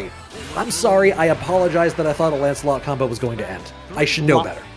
You definitely should, especially with Lime being able to capitalize those routes to the absolute limit before it finishes off. Lime comes right back in, applies a lot of damage in the process, forces Havaniceday to expend one of his BP to get that Brave counter. Man, the more I watch this matchup, the more I'm pretty sure this is just Kuon versus Seth in Uni 2. Like that's exactly what we're watching right now. Looking very similar right now. And speaking of similarities, we're seeing another ultimate Blade Impulse coming out. Yeah, oh my god, here we go. Here comes the long combo. Puts him right back into the thing. Another Brave counter, rinse and repeat, teleport to get out of the corner. Lime using the fireballs on the approach, baits out the reversal, but can't quite finish it off with the combo. Run up tick throw means Lime 1-0 in the set. Completely ran him over after that first round. Lime bringing this to a game number 2. I was hoping he's going to be able to go. We see a little bit more patient starter coming out from Havaniceday. We got the full charge on that too. Look at the block string in the entire process. Ends it with the overhead finisher off the auto combo and brings Lime into a pressured situation. Yeah, Lime using the Brave counter just to say, I'm not holding this pressure any longer. Gets the cross through, but Havaniceday. Dive kicks out of it. There we go. This time able to get the overhead over wall of arrows, but the SBA definitely caught Lime. Absolutely. Only one diamond left in his pocket. Havaniceday getting caught by the ultimate DP. Man, like, if there's one thing Lancelot's like doing, it's going for a standing light Rekka, standing light Rekka. It's very common block pressure from a lot of Lancelots, and Havaniceday capitalized on that popular tool coming out from Lime with that opening of the SBA. Havaniceday on the board finally. Lime looking for the fireball to follow through. Hasn't really been getting a lot of mileage off that. Havaniceday has been doing a very good job of playing around that projectile that Lime can represent. Reversal coming out, and we do teleport over the wall of arrows once again, and we bait out the reversal again. This time it was ultimate, so you're getting even more of a resource advantage. BP is expended 2. Lime is definitely winning the resources here, but he's not winning positioning, he's not winning life. Havaniceday pressuring him enough to choose to use the BP. Ultimate expenditure coming through for Lime again. Getting out of the corner. This corner has traded positions back and forth all set, Austin. Yeah, it's been really tough for both of them. It just keeps going back and forth, left to right to both corners. There's a projectile into the Blade Impulse. We spent a lot of meter on that process. That's the unblockable. You got to be ready for it. He does it again. Gets called out by the Blade Impulse. He's at a BP. He's taking 50% more damage. Raging Strike into Raging Chain, and Lane closes out the next round. That was such an intense scramble, starting with the ultimate black hole, going for the unblockable knowledge check, getting so close to closing it out, but Lime clawing back the way Havaniceday has clawed this positioning away from Lime, down to 50% already. Meter advantage and BP advantage for Havaniceday. Spends the reversal. Can he confirm into the SBA? Not quite. Going for the unblockable again. Ooh. Lime is so low, just needs one more hit. You're in the throw zone. There it is. Havaniceday finds the last bit of damage he needs. 1-1. Bringing this to a final game. There's something a little nasty about Beelzebub's full screened unblockable. You gotta be ready for it. It's absurd. Something nasty about going for it twice. Yeah, I mean, he's gone for it a lot there near the end, because like in that last round where he lost, he went for it twice in a row, and Lime called it out with the ultimate Blade Impulse. Right. Well, here we go. Got that BP Impulse. Lime spending it already in the first 5 seconds, but it works out. Has the pressure in his favor. Base out the throw from Havaniceday. We're gonna sit here for a sec while the Lance combos. Very good. Projectile. Ooh, catches the cross through. Havaniceday trying to roll through. Austin, is this quite enough? No, but it's gonna be good positioning. Yeah, putting you right back into that corner. We still got a lot of BP to play with. Havaniceday can easily go for a Brave counter, and he's going to do it. Goes for the command grab. Skybound Art, super variety. You're getting punched the crap out of. You can't block that one. You got to already go for the jump. He got super close for that. And now just like that, he's still momentum and priority with the BP. Lime opening you up immediately with that ultimate skill, but it might be a little bit too late. Bubs is a grappler, but Lime has a lot of experience with that so far. Ultimate skill to get himself out of the corner. We got one interaction left. Yeah. Have a nice day. Finds him. One more for Have a nice day to go into losers semis. And we're starting off with him on advantage again. That was insane. He called out the teleport, goes for the DP as well. Wall jumps above the very tall projectiles that Beelzebub has, but it wasn't enough to get out of that corner. He's still being pushed in. Finally goes for the dash down, using that icicle projectile to keep pushing you further and further through this boxing ring. Look at the crowd in the background. They're losing their mind just like us. And we're losing our lives as the damage is coming through with the dive kick. Teleports to keep the pressure on. Ultimate DP. Lime, you really got to make this count. Finds the mix with the teleport overhead. Have a nice day is close to SBA. There it is, but he might not get a chance to use it. Lime has one more BP to expend. Is the combo limit going to kick in? Raging Strike and Chain. It wasn't enough. There's a magic pixel. Have a nice day. Can claw this back. Finds the unblockable, but it's not enough. Who found the trade? Was that Have a nice day? I think no. Lime with the ultimate Berserker Barrage brings us to a final round. The final round coming up. Have a nice day going to opt to back off there to start it off. Goes for the EX, puts you right back in, applies a lot of damage, corner carry, you're back in the back, gonna go for the Brave counter just to steal that turn right back. Here comes the damage. BP is expended. Have a nice day. Finds him on the toes. Projectiles are coming out. Lime trying to follow behind, but the projectile fades out. Ultimate is spent. And here we go. Dive kick. Finds an opportunity for Have a nice day. He's been getting a lot of mileage after that. Not again, not again. The unblockable, he keeps getting away with it. Puts him in the corner, has BP to spend, can't continue that combo. Lime coming right back in, throws a projectile. Brave counter, get off of me, catches him with the far heavy. Oh my god, what a set between these two. That was so back and forth. Both of them having the skills to get out of the corner over and over again means they were just a pinwheel of corner control. And in the end, Have a nice day, spending the BP, getting Lime pressure off of him, running up and simply smacking him with his cape and his hair. I can respect it. What a set to be having just in losers quarters. Just that was for a 5th place, and we still got more. We got more players to come, bro. There's still 2 players sitting in winners finals and 3 players in losers side. So we still got 5 more players to go through. It's so good. We got Coach Steve and Jahan coming up next to round out loser semis. SenpaiSpyder and Kilo waiting up in winners finals. I don't know what it is. Is it just me, or is it specifically Have a nice day just somehow creating like this infinite source of hype sets? I don't know what it is about the way they play, but something in the water today in his apartment or his house is going a little crazy. I think it's the fact that Have a nice day loves playing with the audience's heart, because he always gets knocked down to losers pretty early on and then just makes an insane climb through losers, guaranteeing himself a top 4 finish, and wants to keep that train going. If you look at his path right now, in top 8 alone, he already took out Lunar and Lime. Lunar he won pretty decisively 2-0, then faced off against Lime in a nail-biter of a set that we just witnessed, and he got away with a lot of unblockables, recognizing that there wasn't many times that we saw Lime go for the spot dodge punish. He wanted to just challenge it with a blade impulse right out the gate. Yeah, and I think that's a funny little, I like to call them micro meta when 2 players adapt to each other over the course of a set. We saw that Lime wasn't finding particularly good answers to the ultimate black hole. So Have a nice day said, all right, cool. I'll let it rock. If it's getting me mileage, it's getting me damage, it's closing out rounds for me, I'm going to keep representing it until you answer it in a satisfactory manner. And that didn't happen. So there you go.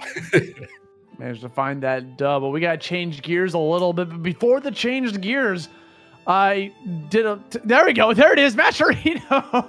I saw so many scene changes coming in. We got there. That's what matters. Exclamation point, Matcherino. Go ahead and type that out in the chat, guys. We can get a little bit more money in that pot for these players. Are they not putting on a show? Are you not entertained? God knows I am, and we will continue to be. Jahan on the 6, Coach Steve on the Siegfried for the right to fight Havaniceday in semifinals. It's time to party. Let's go. Yeah, Siegfried coming up with that long range. Gonna try to do his best to keep Jahan at a long distance out the gate. He knew what you were gonna do. He knew what you were gonna do, man. Every 6 wants it one thing, and it's disgusting.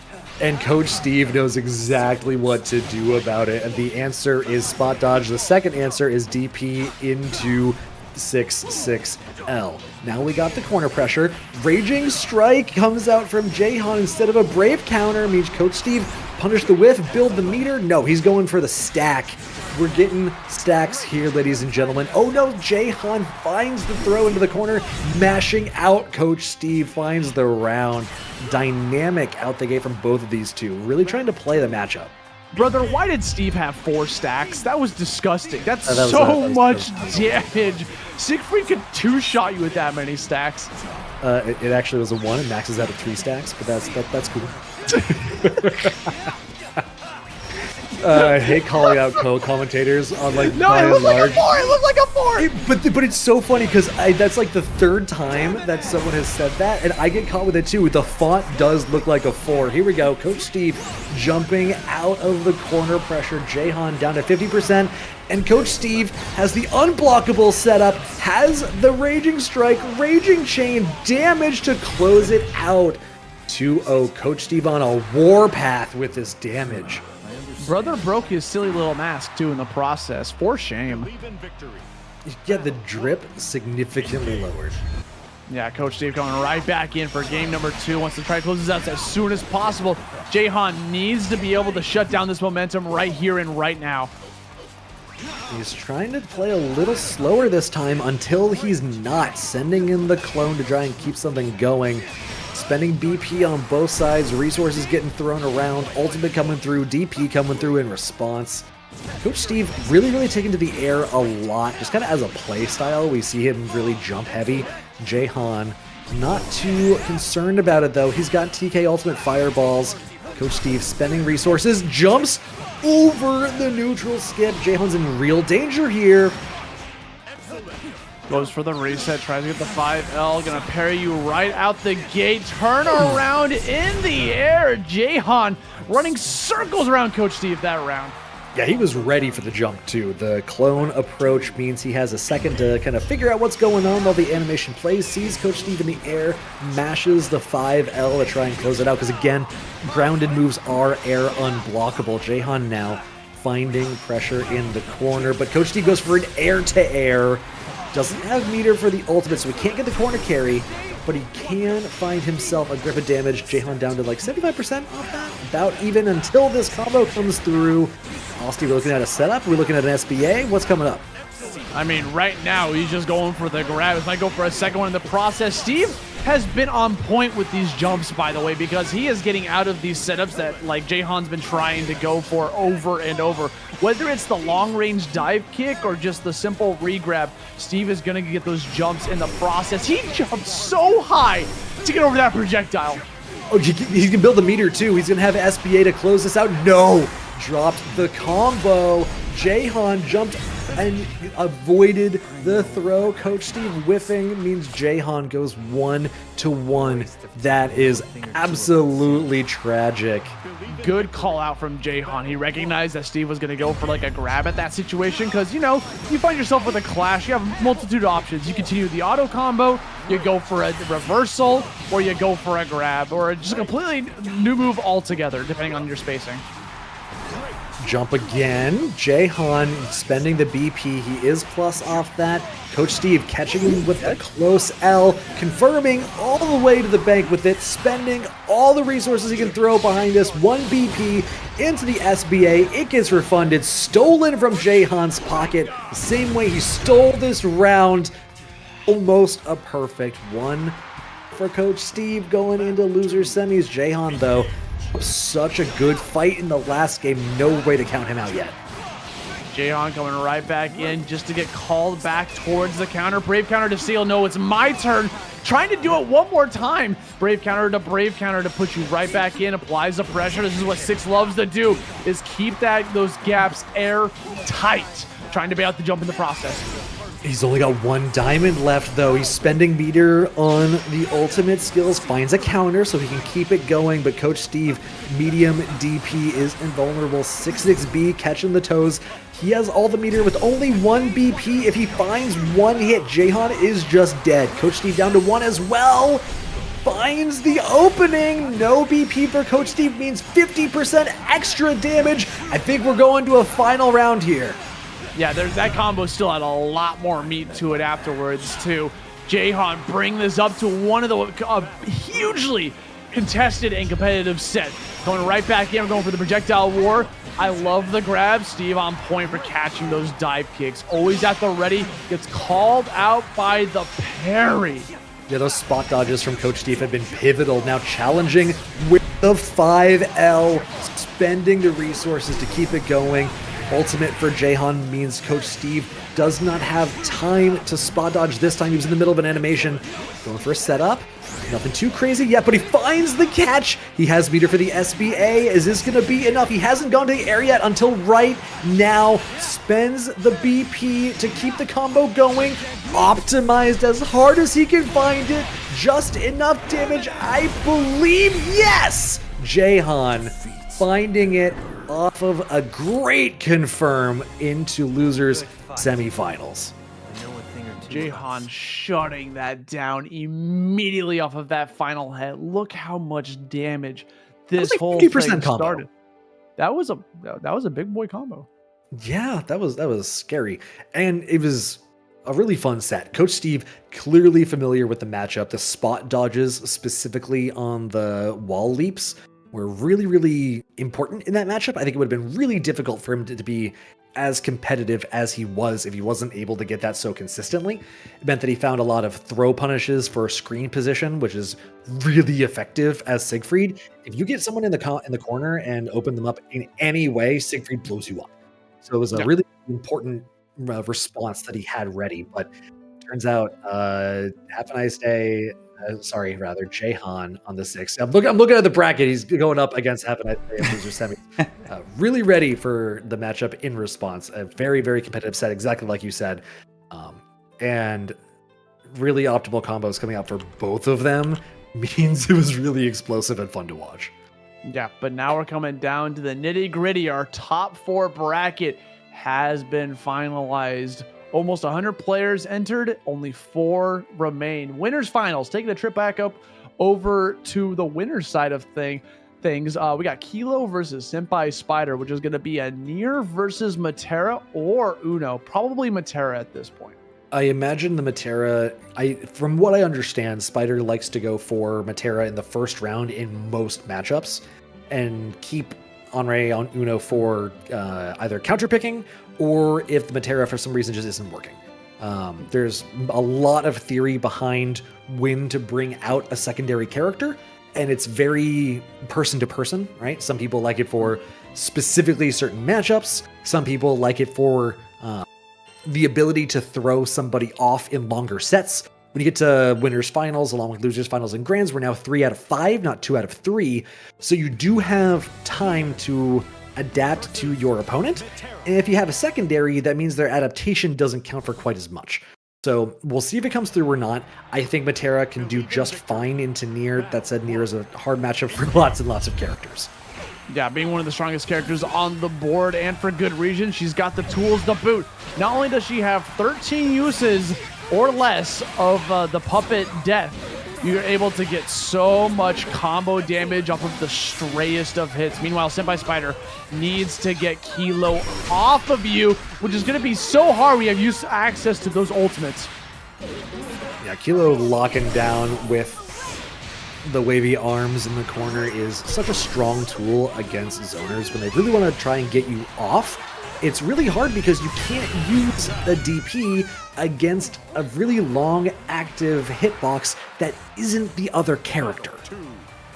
Yeah, it's something you just gotta be on the lookout for as we jump in here to round number 2. Senpai playing a little bit more passive there, recognizing that the puppet could have easily been canceled into something. When Death is active like that, like, you just can't hit her. You can only hit her right after she swings, so you just gotta respect that she might be able to do something right afterwards. That's the second or third time now that we've seen Kilo, after resetting to neutral, use the ultimate summon to counteract SenpaiSpyder's zoning attempts.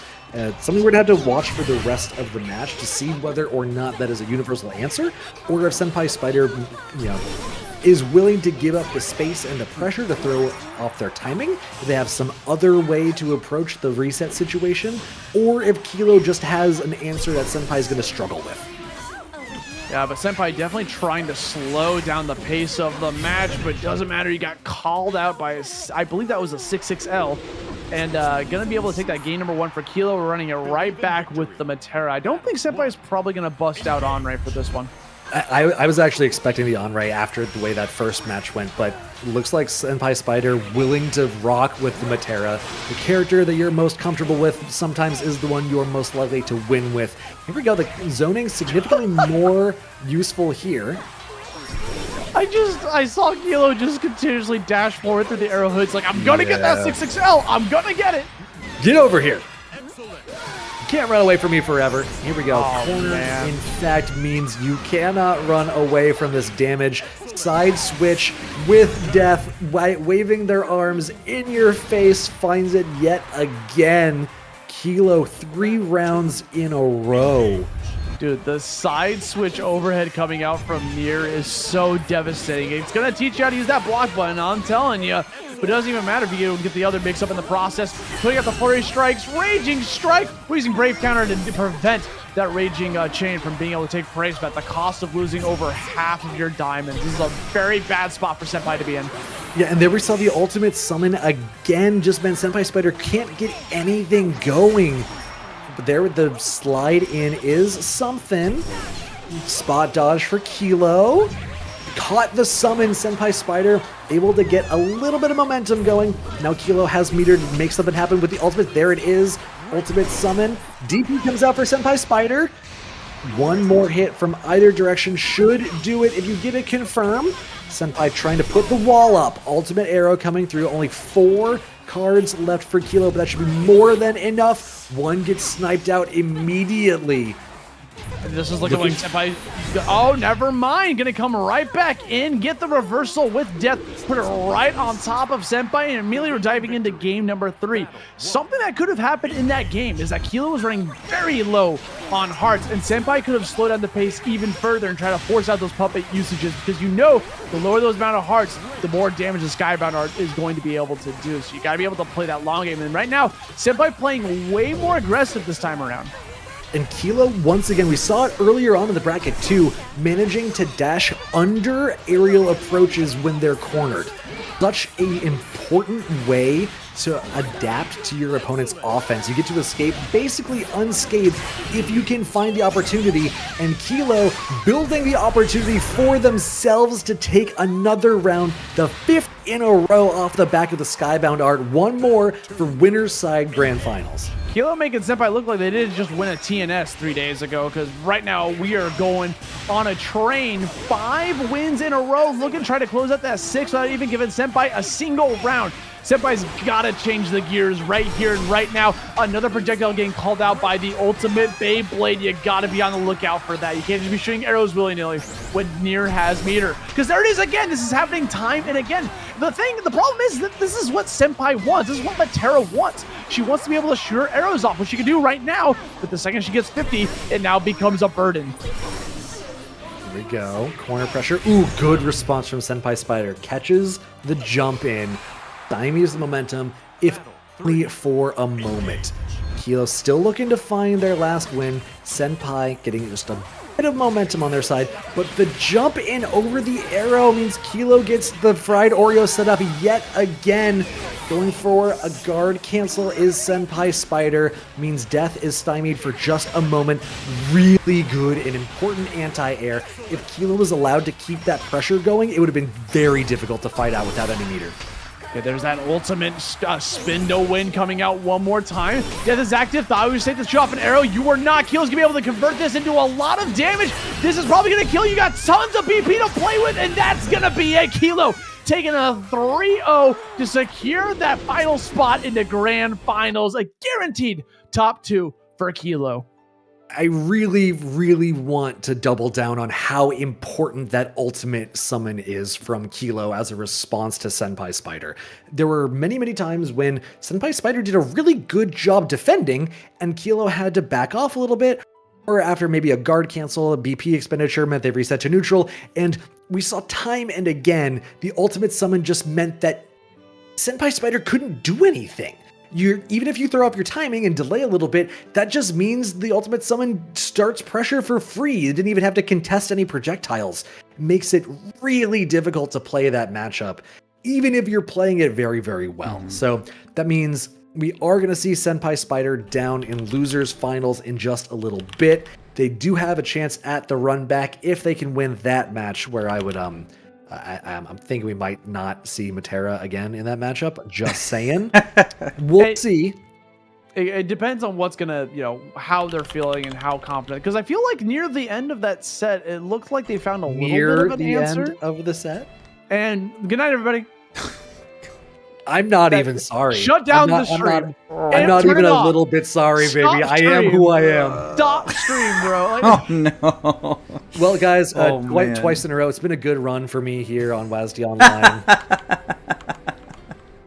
Man, just throw up the Matcherito. Just throw it up. No segue. Just throw it up. There it is. You already know. Yo! Whoa! Who did that? Oh, Imp. Usually does it at the beginning of the day. Throwing it in at the later half of the day. I appreciate a man who can set up some dramatic tension, despite the fact that I'm here cutting it like a hot knife through butter with puns. Well, Battling Brobots was actually the one that pushed us over the edge with their 420 donation to hell yeah, to top 4 Brobots. payouts. I love it. Love to see it. That means the rest of our players right here in top 4, Havaniceday and Jay, will be guaranteed some cash. So thank you so much. We got a character swap coming out from Havaniceday, bringing out the Jita. Again, another character that Havaniceday feels very confident in. Against the likes of 6, I definitely see why you want to pull out the Jita instead of the Beelzebub, having those little quicker options. And also, the game plan is very straightforward, and you have a handful of tools that are obscenely powerful. The 214U Rekka from Havaniceday on the Jita is one of the it's the Jesus kick of specials in this game. It can basically play the game for you if you want it to, and a player of Havanicedays caliber being able to have that at their disposal along with the rest of the tool set of the character is extremely powerful. I'm sorry, I feel so silly that I just now realized that's the Rosetta mask. That's a mask of Rosetta's face that 6 is wearing. I was like, who is that? I had to put it together, but once the zoom in came in, now I know. And Havaniceday's about to get a perfect. Are you kidding me? Show me the yellow letters after using the yellow Show meter. me the grid! Ugh. Damage coming through. Perfect. Have a nice day. Comes out swinging. And this is the person who was in chat saying congrats to Kilo for winning the tournament as of like half an hour ago. Counting themselves out and then coming out with a perfect? I don't think so, man. We got to get the allegations out here. Yeah, have a nice day doing a huge climb. And by the way, this is loser semi, so we're back into 1-2 territory. So a lot more stressful set coming up from the previous one. Brave counters coming back and forth. Have a nice day. Already expending 2 of them, putting themselves at a 20% damage reduction. Or 20% damage more. Exactly. The counter comes through. Jahan getting the pressure going. Finds the Raging Strike, Raging Chain. This is going to be a lot of damage with that 50% bonus damage when Have a Nice Day is out of BP. Running it back. Does it count as a vortex, as a looping situation if it's quasi guaranteed like that? Jahan making the most of the opportunity presented to him. Oh my god, I just can't believe he got away with that. Jahan coming in with yet another Raging Strike after like 5 close lights in a row to extend that combo. Just a hilarious imagery in front of us. Have a nice day putting Jahan right back into the corner. with this very simple Shoto character, right? Very similar to Gran in terms of like move sets, but a little bit more on the range side of things. Plus having a Rekka that is more longer than just a simple sword swing into boot. Right, and the DP in that very trusty tool set coming out for Havaniceday, spending the BP for the Brave counter, trying to zone out Jaehan a little bit. Great response to the clone. Couldn't find the SBA, so couldn't quite close it out, but that's fine. We're willing to play cool, calm, and collected until Jaehan pushes the issue. Havaniceday had the right idea going, but getting called out by yet another Raging Strike, and you have no defenses, you're dead! Bro? Are we doing this? Is this how we're doing it? Jaehan to throw down with the BPs, put the diamonds on the floor, dare Havaniceday to do something about it and come out on top for it.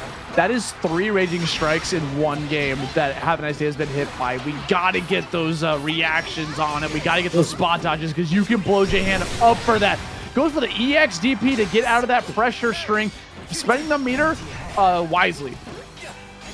Yeah, I agree. Very important resource usage. Jaehan, though, finding the opening with the meter behind it, can spend a diamond if he so chooses. No, resets pressure, baits out the reversal, means that he can spend all these resources, go for the diamond 1, go for the diamond 2, close the round out. One more. The losers finals against SenpaiSpyder.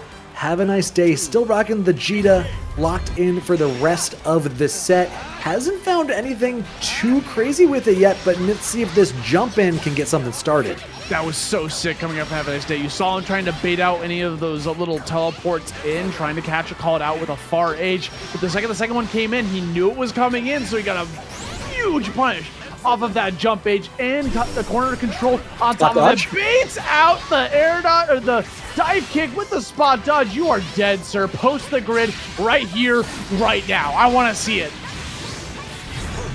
And it's a perfect on top of everything. Have a nice day swinging for the fences, not going down without a fight. Here we go, Jaehan spending some of those cooldowns, try and get in. DP calls out the clone, delay calls out the counter. Havaniceday with that Rekka getting all the way into the corner. Ooh. Oh no! No confirm off the counter hit. Tragedy has struck. That's because of the cooldowns. Like, the cooldowns weren't up. You know he wanted to go for like a Rekka follow-up right afterwards, but it does not matter. Havaniceday finds a way yet again to land the Skybound art, and that's going to be game 2 going towards Havaniceday. I love how as soon as I say it, the Jita hasn't got anything crazy happening, Havaniceday really turns on the pressure. One apiece. The spot dodge was so heads up, because that's not something he really represented as a response to the dive kick yet. It's well-known counterplay, but actually implementing it is something very different. So now Jaehan has to worry about Havaniceday knowing the counterplay there. And we've already seen the counterplay to the clone so consistently between fireballs and DPs. Havaniceday really, really familiar with this matchup, and it shows. Yeah, like, especially right there in the middle of that block string. I talked about this in the last set that Jaehan was in. He, Havaniceday saw the flip coming, reacted to it with a closed light, and was able to steal the turn and take some damage in the process. Has him right back into the corner, full meter to play with. Jaehan only has one more BP, so this might be able to spend this into a Skybound art just to try to recover some of those diamonds. We'll have to wait and see. But speaking of diamond spendage, Havaniceday just spent 2 of them in a row. I actually kind of love that. If you're willing to get Jaehan down to just one confirm exactly like this, you don't need your BP. You just need to be able to confirm. Corner gets the wall bounce. Ultimate DP closes out the round. Have a nice day. Finds the conversion. Finds the round. One more to get into losers finals. Jaehan hasn't really found many adaptations. 6-6L doesn't really start anything up. Jaehan trying to go for the clone. Really relying on neutral skips a lot. Havaniceday's neutral's just too clean so far. Yeah, just coming right back in, looking clean with that 6-6L, coming right back into the pressure. This is where we've seen a lot of this match. Havaniceday just continuously pushing him in right back in and out until we find the ultimate air dive kick to increase that damage even further. Golden Love, that route was skibbity. I want you to understand very clearly, I have no idea what that means. I am an old man. Jahan, getting it going, has full meter. We're trading BP. Oh, the ultimate comes through, but doesn't find anything. That's so unfortunate. DP for Havaniceday to keep the pressure rolling. We're back up, not trying to give you any pressure in the process. Lets you land right back on you. Brave counter, ultimate. We bait it out with a simple light. We put you in the corner. We have enough meter. I don't know if this is going to kill. It's going to be super close. We'll have to go for the reset instead. One more touch will do it for either player. Jahan's in throw range. Have a nice day. Finds it with the fireball. I think going for a quasi checkmate situation with chip damage. Closes it out in the corner pressure. Have a nice day going into losers finals against SenpaiSpyder. Have a nice day. Well played, Jahan, out in fourth today. Very, very strong performance. Defeating the Eternal with all those Eternal weapons, man. Posting the grid one more time for you before he moves on into losers finals. Have a nice day. Kind of on a tear today with a lot of the Beelzebub. Again, I cannot stress enough that Have a Nice Day lost in pools and has climbed all the way to losers finals. That is a lot of sets. That is a lot of sets. It's a lot of sets just to run into a Metera. A very patient, very methodical Metera. Going back to the Beelzebub, I think that makes a lot of sense. You have a lot of tools that can both counter zone and also get in on zoners, whereas 6 can really only do one of the two. Have a nice day. Coming out strong already with the arrows. We're getting right into it. No time to talk about the Matcherino, which you should check out with exclamation mark Matcherino. SenpaiSpyder got the butterflies set. Can't find an explosion. No two-step here. Have a nice day. Dive kicking in again. Has the corner pressure. SenpaiSpyder chooses to spend the BP. Get off me. Have a nice day. Saying the same thing right back. Delay on the arrows into the black hole means SenpaiSpyder is down to 10%. Have a nice day has one more BP for extensions. Not going to spend it now, though. Needs one more opening. SenpaiSpyder's fighting back, though. Yep, Senpai coming right back in with very little health to play with. Have a nice day, trying to find the opening, going for the EX projectiles to apply as much pressure as possible. But Senpai, this is where he likes to play strong, right? We saw this so much earlier on. Good spot dodge from Senpai. That would have been enough to probably kill with the ultimate arrows. No such occasion this time, though. Have a nice day. Dive kicks coming through. We're in chip range now for SenpaiSpyder. Have a nice day. Spending the arrows. No, can't quite find it. Man, Spider is playing so patiently, but the chip comes through with the EX dive kick from Have a Nice Day. Yeah, just jumped up there immediately, closed out that chip damage, and coming right back in for game number 2. Calls out the dive kick from downtown. That 2-8. The super special coming out to be able to shoot you right into the air, and the block string pressure begins. There's a little bit of a meter advantage for Spider building as well, just kind of by nature of being the aggressor with the projectiles. Spending a brave counter to get some mint in the match, but SenpaiSpyder spending the ultimate, reset the positioning. Have a nice day. Going for the ultimate black hole setup. Again, we've seen it so many times today, and nobody has had a good response to it. Corner pressure coming through now. Keeping the pressure up with the ultimate arrows. SenpaiSpyder unconcerned, though.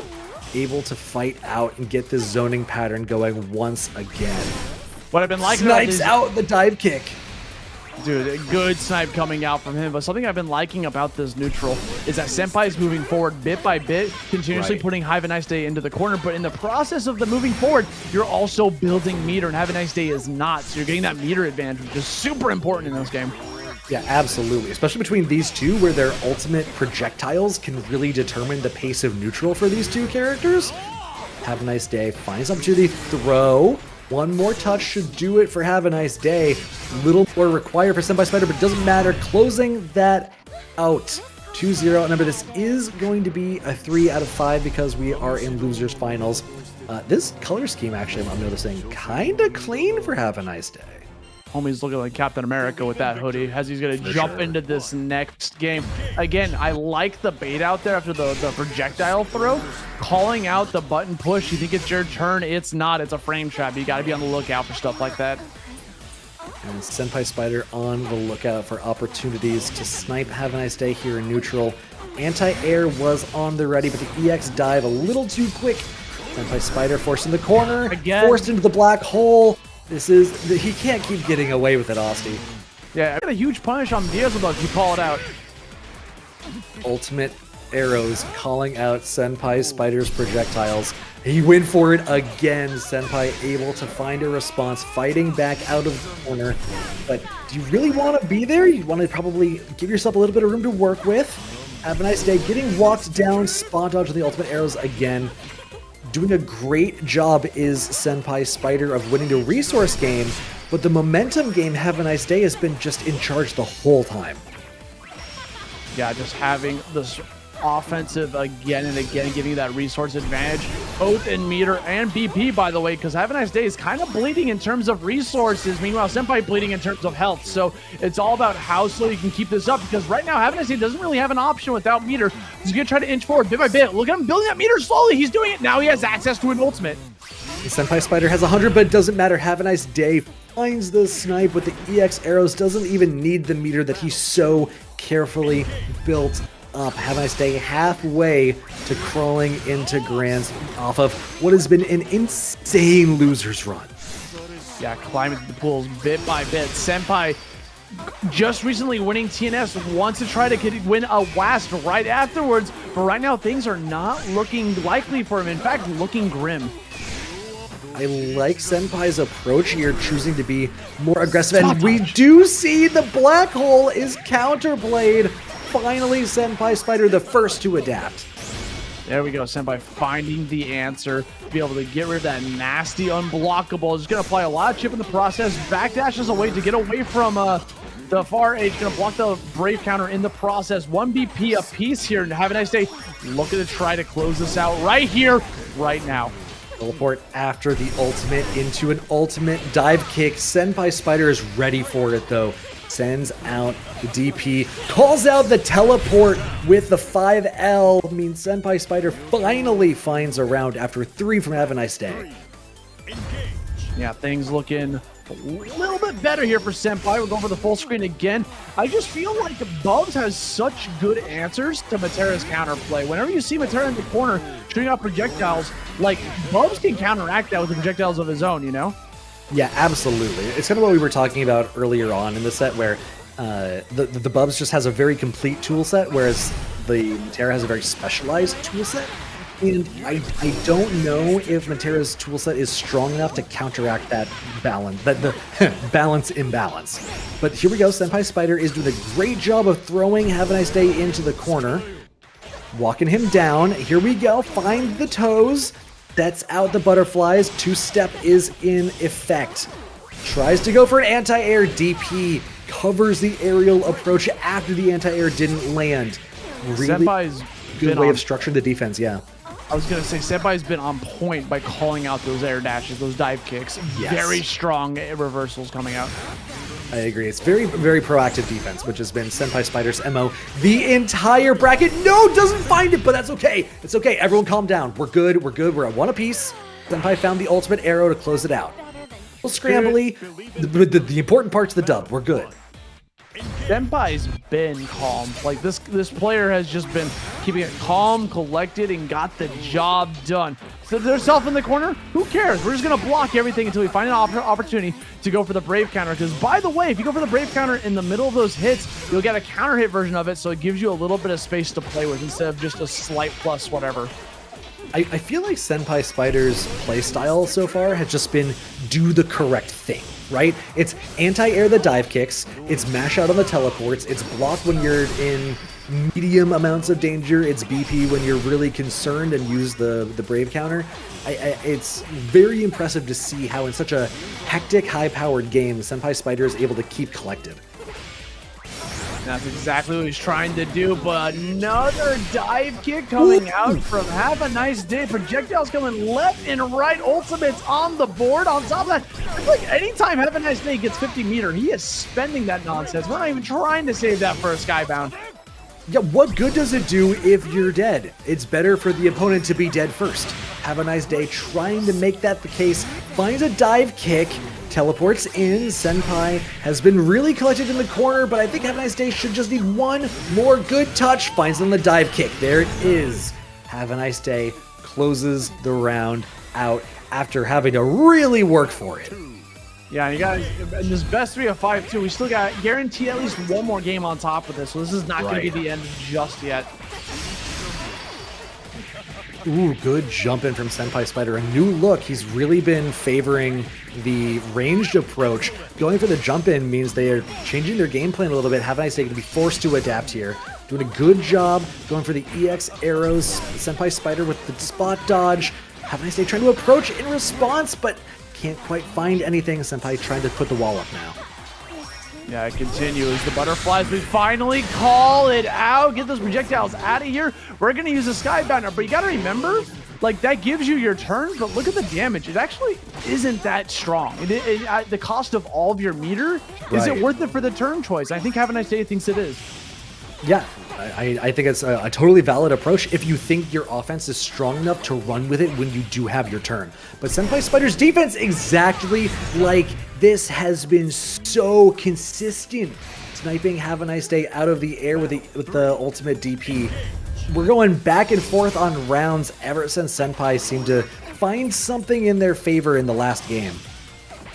Yeah, just being able to turn the tides is very important for Senpai. Another dive kick coming out. We're going to be able to get a lot of damage in the corner pressure. On top of that, got a delayed grab. You usually use that for knowledge later on in the set, but we'll see how it's going to be able to play out. Setting up shop yet again with these butterflies. You just kind of have to respect them. Unless you feel like they're far enough away and go for a spot roll, you just got to hold it.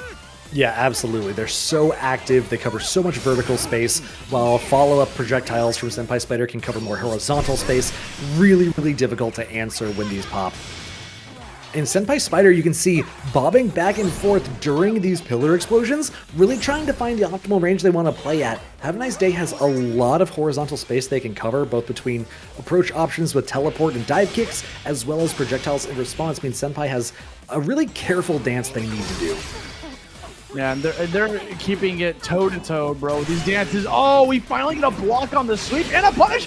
Command grab. You're done for. You're out of DP, too. I don't think this is going to kill, but it's going to do a lot. Oh, it did. Okay, never mind. That did so much damage. It was absolutely raw. There was no scaling on it. It was teleport, hard call out SBA. Have a nice day. One more to try and find themselves in the top two. SenpaiSpyder, I would say gotta be feeling that, but they have been playing so cool and collected that I'm not sure they are. I think they're just locked in. Yeah, that's exactly what you gotta be. Locked in and loaded with all of these projectiles, all these gunshots coming out from both players. Opens you up with the ultimate projectile, gives you a free turn teleport, and baits out the raging strike, or the brave counter rather, and because of that, Senpai's gonna lose a PP in the process and get nothing off of it. Yo, in the last game and a half, the strike throw has been really effective for Havaniceday. SenpaiSpyder's defense is really calm and patient, but if you're missing it up with the timing, it doesn't really matter, and the SBA taking away the last diamond. Another 50% damage right off the top. Havaniceday one way.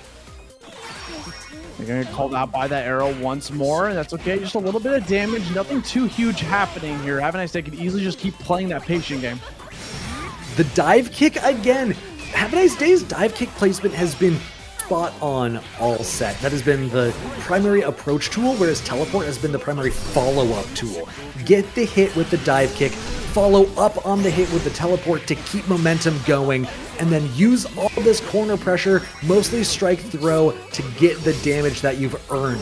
SenpaiSpyder goes for the EXDP with the ultimate ability, can't find it though, which means Havaniceday punishes with the easy confirm into winners, grand finals rather, to go against Kilo on the winner's side. Dude, Havaniceday losing in winner's quarters to climb all the way to this spot, man.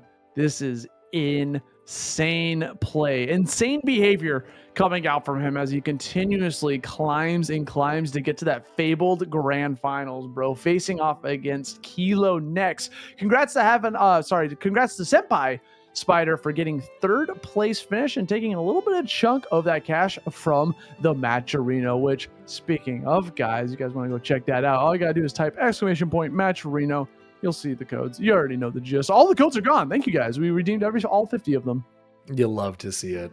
I want to point out in chat, Major Kusa, respect to Spider keeping up that patience for so long. I agree. The patience game plan, the zoner game plan, has to be done methodically. It has to be a patient and calm game plan. And doing that against all these Niers and Havaniceday, who, let's be honest, is playing kind of wild, is not an easy thing to do, right? Your composure definitely gets tested. So I am very impressed with the way they were able to keep the game plan going for that long. Yeah, but hey, you'll see how long that game plan eventually ran out as he going to go for a third place finish. But now we got grand finals. Kilo has been waiting here to figure out who the opponent was going to be, and that opponent's going to be Havaniceday, who, by the way, lost to Coach Steve to get sent to losers. So at that point, it's like, oh no, Havaniceday is probably not going to get that far in this bracket. Man, I'm eating my own words here as he's sitting now in grand finals to try to face off against Kilo. Let's get ready for this, guys. Grand finals. Kilo on the Nier. Havaniceday on the 6. The 6 is a good option into Nier. Has a lot of ways to maneuver around death, a lot of ways to skip neutral before Kilo has an option to get death going. Also, speaking of eating your words, I want to point out Havaniceday was saying congrats to Kilo for winning the tournament like an hour ago. So if Havaniceday wins, then they proved themselves wrong, which is hilarious to me. So is it more important to prove yourselves right by throwing, or? There's money on the line. You go win. Hey, there's pride too. Come on. Yeah, exactly. Okay. But it is an awesome chat OS. Yeah. Get that option select ready to rock here. Speaking of, gotta be on the lookouts for it whenever you see that Raging Strike coming in. Havaniceday goes for the ultimate claw. Throws out the projectile. Now, I want to talk about that projectile for a second because we've been seeing it a lot from 6s in the past, from Jay in specific, is when you see that projectile come out, you can run underneath it to get a punish. Speaking of punish, run up there and get the throw bait punish. That's going to be Kilo taking away round number 1. Yeah, and there was definitely good looks for both sides there. There's a lot of time to play each other out. We got 3 out of 5. The longer set means there's time to see how your opponent likes to respond, what their tendencies are, and they also have been seeing each other play throughout the entirety of the bracket. So a little bit of a data collection round there. Havaniceday playing a really good in and out game here, trying to just bob and weave between Kilo's approaches, let the Skybound out rock. I don't think it's going to be quite enough. Right, needs one more hit, but you are in throw range. Yeah, give me that. Give me that reversal. Ultimate, give you a little bit of pressure. Kilo coming right back up. All that meter is gone, but we still got 2 BP to play with here, just in case Havaniceday gets a little bit of pressure, but it's not going to happen. Connect the grab.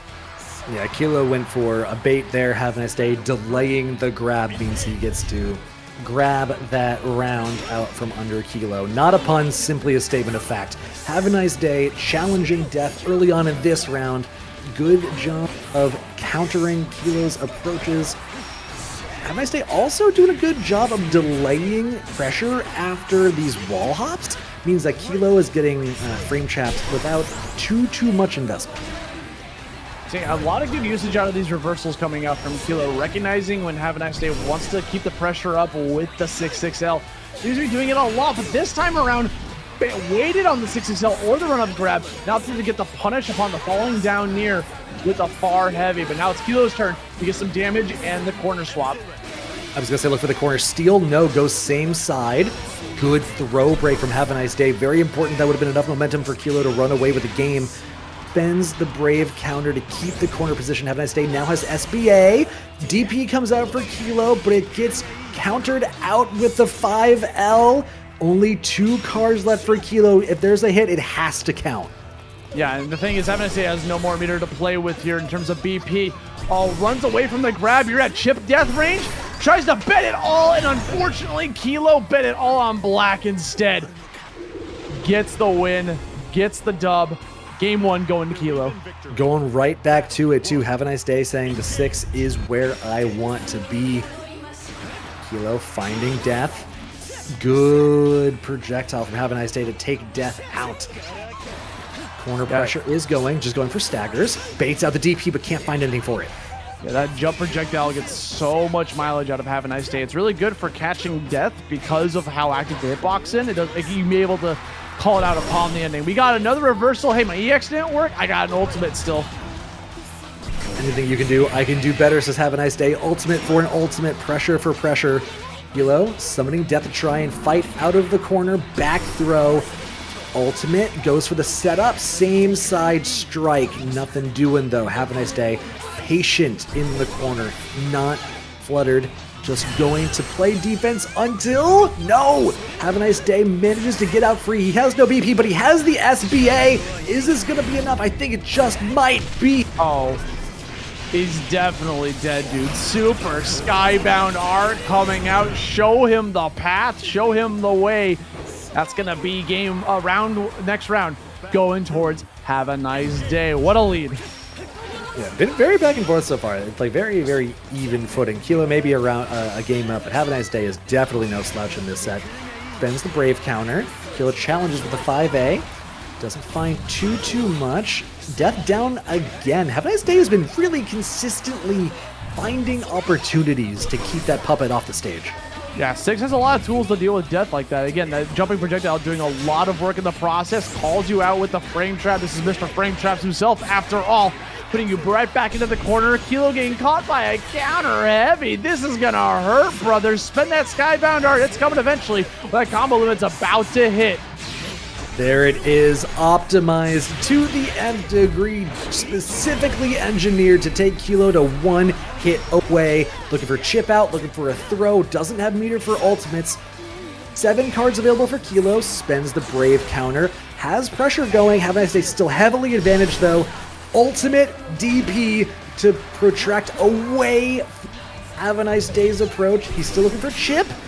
Finds the air fireball to chip out after a grueling counterattack. You saw that option too. Kilo was just a hair away from that, but the air projectile managed to catch it and find its mark to get that chip kill 1-1 in this first set of grand finals. Oh my god, what a scrappy game so far. DP for Kilo off the wall jump means the pressure is neutralized, but 66L says, I always have more pressure. What do you think this is, Street Fighter? I don't think so. Kilo getting the knockdown, jumping in, throwing him around. Have a Nice Day has the SBA on deck, but so does Kilo, trying to wear down those cards to increase the scaling on the SBA. That should be enough with one more touch. Guard cancel in both directions. Looking for chip out for Have a Nice Day now. It seems like a familiar situation, honestly.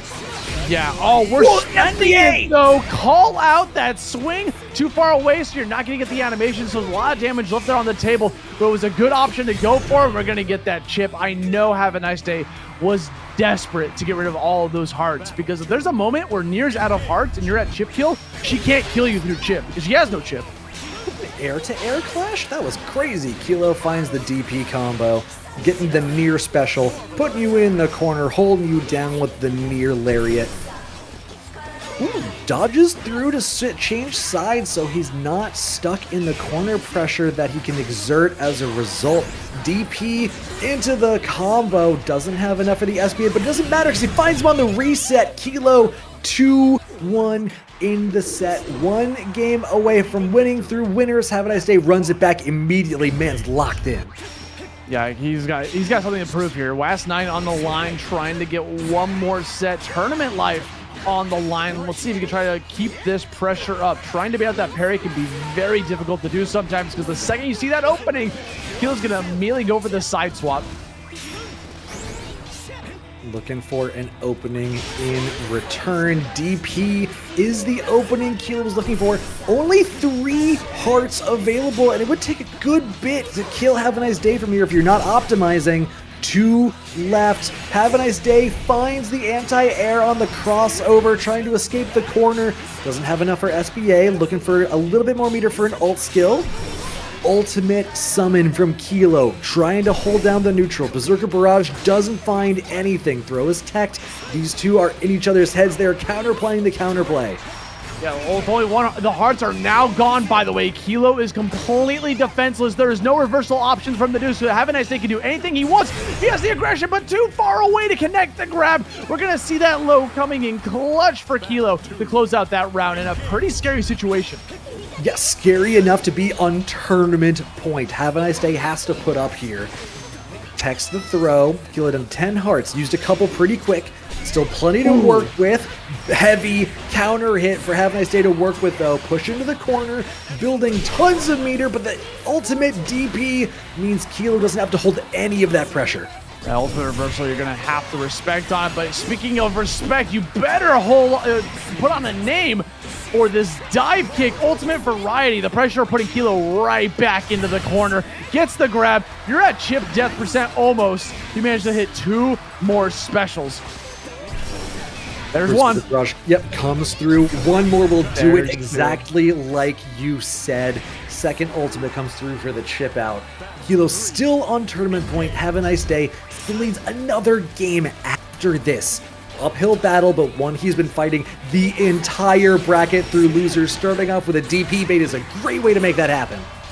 Kilo doesn't want to give him any sort of momentum. He wants to shut this down right here, right now, but Havaniceday finds the opening, gets some damage in the process, tries to bait out a reversal, saw nothing come out, so opts to go for the grab. We have 100 meter and 3 diamonds to play with on Havaniceday's side. He just needs that one opening, that one hit to push you right back into the corner, and that's gonna be it. The jumping aerial coming in clutch, dish out so much damage. We're taking this to a game 5. Spend the strike, spend the chain, spend the SBA after pushing the combo to the limit. We're at 2 apiece. Have a nice day. He's been doing it all day. This has been the plan, right? Be the underdog and just kind of claw victory anyway. Kilo getting opened up at round start. Have a nice day. Gets the screen position and a huge meter advantage. Coming right back in with that jumping projectile, the aerial variety, putting you right back into the corner. Very good for calling you out. Comes up, wakes up with a mash to say, no, I'm taking the turn right here, right now. Brave counter, get off of me. What's good about Brave counter in that situation is that it not only gets them off of you, it also knocks out death for a sec. And it's not directional. You can't screw up a DP. Spending the Raging Strike for getting to 1 away from a reset. Have a nice day. 6 has got them claws to claw back with. And he's doing it. Wants to climb up that giant wall that Kilo's putting up in front of him. But look at the damage right out the gate. That's already going to be 30%. Runs up, tries to go for a grab, manages to find the second one. This is a scary spot for Have a Nice Day, so he's going to opt to go for that Brave counter, and Kilo's going to respond in kind. They're just doing it. They're just spamming it at this point. Ooh, baits out the counter. Have a Nice Day was really betting a lot on that one. Kilo back to tournament point. Final round for the first set of grand finals. Chat, let me hear you. Have a nice day. Kilo, who you like? I'm going to tell you what I like is a really good grand finals. This is exactly what we're getting here. Kilo jumping right in there, finds an opening with the 5L. Close L, rather. Keeps applying the pressure. Falls no way! Raging Strike. You have to spend 2 of your resources to get them off of you. This is a scary spot right now for Have a Nice Day. He has to keep this pressure on and immense. He's used all of his BP. There is no more BP on the board here for Have a Nice Day, but he's got 100 meter. He can get some back. And it was so early in the match, too. There's still 6 hearts, but it doesn't matter if Have a Nice Day can just simply not get hit. SBA comes through. We're now even on diamonds. Inventories have been leveled throughout the party. Have a nice day. Keeps the corner pressure. Ultimate summon does not land. 1 more touch for Kilo is all they have on their health bar. 4 hearts to take out half of a health bar. We're getting in. We have no more diamonds. Have a nice day. Resets the bracket. Let me hear you chat. We got a reset. Have a Nice Day bringing this back into a bracket reset when Kilo was on tournament point so many times. When it was 2-1, there was a round away from tournament. When it was 2-2, there was a round away from tournament. And Havaniceday just continues to deny it and sends Kilo to the loser side of thing. Final set of the true finals of WAS 9. And before we jump into the next set, one more time, guys. This is the final time I'm going to ask, I swear. Matcherino, exclamation point Matcherino. Check it out. Go ahead, donate some money if you got the spare, because right now these guys are putting on a show for us. Yeah, taking just a second to breathe between sets. We have seen Havaniceday on many different characters. The 6 was working well. I don't see a reason to change yet, but we do have that in the pocket if we want it. I don't think Kilo has shown anything else today. They may have other characters in the pocket. I don't know. I wouldn't expect to see anything different from Kilo. I don't think the Nier was the problem by any stretch of the imagination.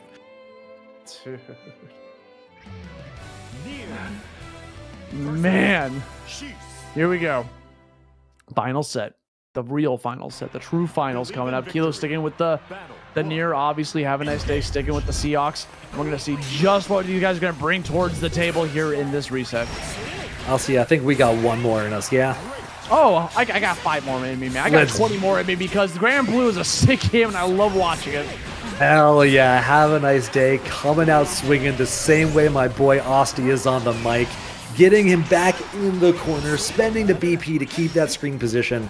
Kilo getting caught with the ultimate claws, whiffed in the neutral. Doesn't matter when you have a game plan centered around DP being your combo starter, though. That is generally a good call. Yeah, 50%. Oh, and the Raging Strike right afterwards. Didn't have enough meter to get the follow-up, but doesn't matter because you put him into a terrible, terrible spot. Yeah, Kilo off to a very good start here in the true finals reset. Have a nice day. Finds the wall jump. Kilo going to the air. Have a nice day. Looks ready to contest. Playing patient. DP. Kilo going to get the wall carry. No, going to keep it in mid-screen. Instead, opt for the sandwich setup. Have a nice day. Having none of it, though. Ultimate skill coming from Kilo says, you know what? Maybe I do think I want you in the corner. Yeah, I want to keep you right back into a terrible spot. Back against the wall. Has to spend it on the ultimate claw just to find that small opening. It's something you got to be on the lookout for. Kilo running a little bit low on hearts right now, by the way. Only 2 left in the docket. Yeah, that's when you start looking for throws. Like, Have a Nice Day needs to be aware of the fact that Kilo has to rely less on death and more on just core Nier capabilities. Run up, throw. Have a nice day trying to make this happen. Watching for the DP. Ultimate summon means just 1 heart left. Kilo has to really be careful where it comes. Teching the throws. DP is baited. We are all out of death summons. Have a nice day. 1 on the board in return. 1 apiece in game 1. Battle 3. Here we go. Battle 3 coming right back into it. Shout out to the subscribers not getting jump scared by ads. Oh man, imagine that. Oh, Perry? Thought we were going to swing right after? Pushed into the corner. Death is so good at holding down screen position for you. But have a nice day. On the 6 with that forward advancing momentum on so many moves. Carries Kilo into the corner just by blocking. Whiff punish with the ultimate barrage. Going overhead, steals the corner, but to no avail. Have a nice day. Challenges up in the air.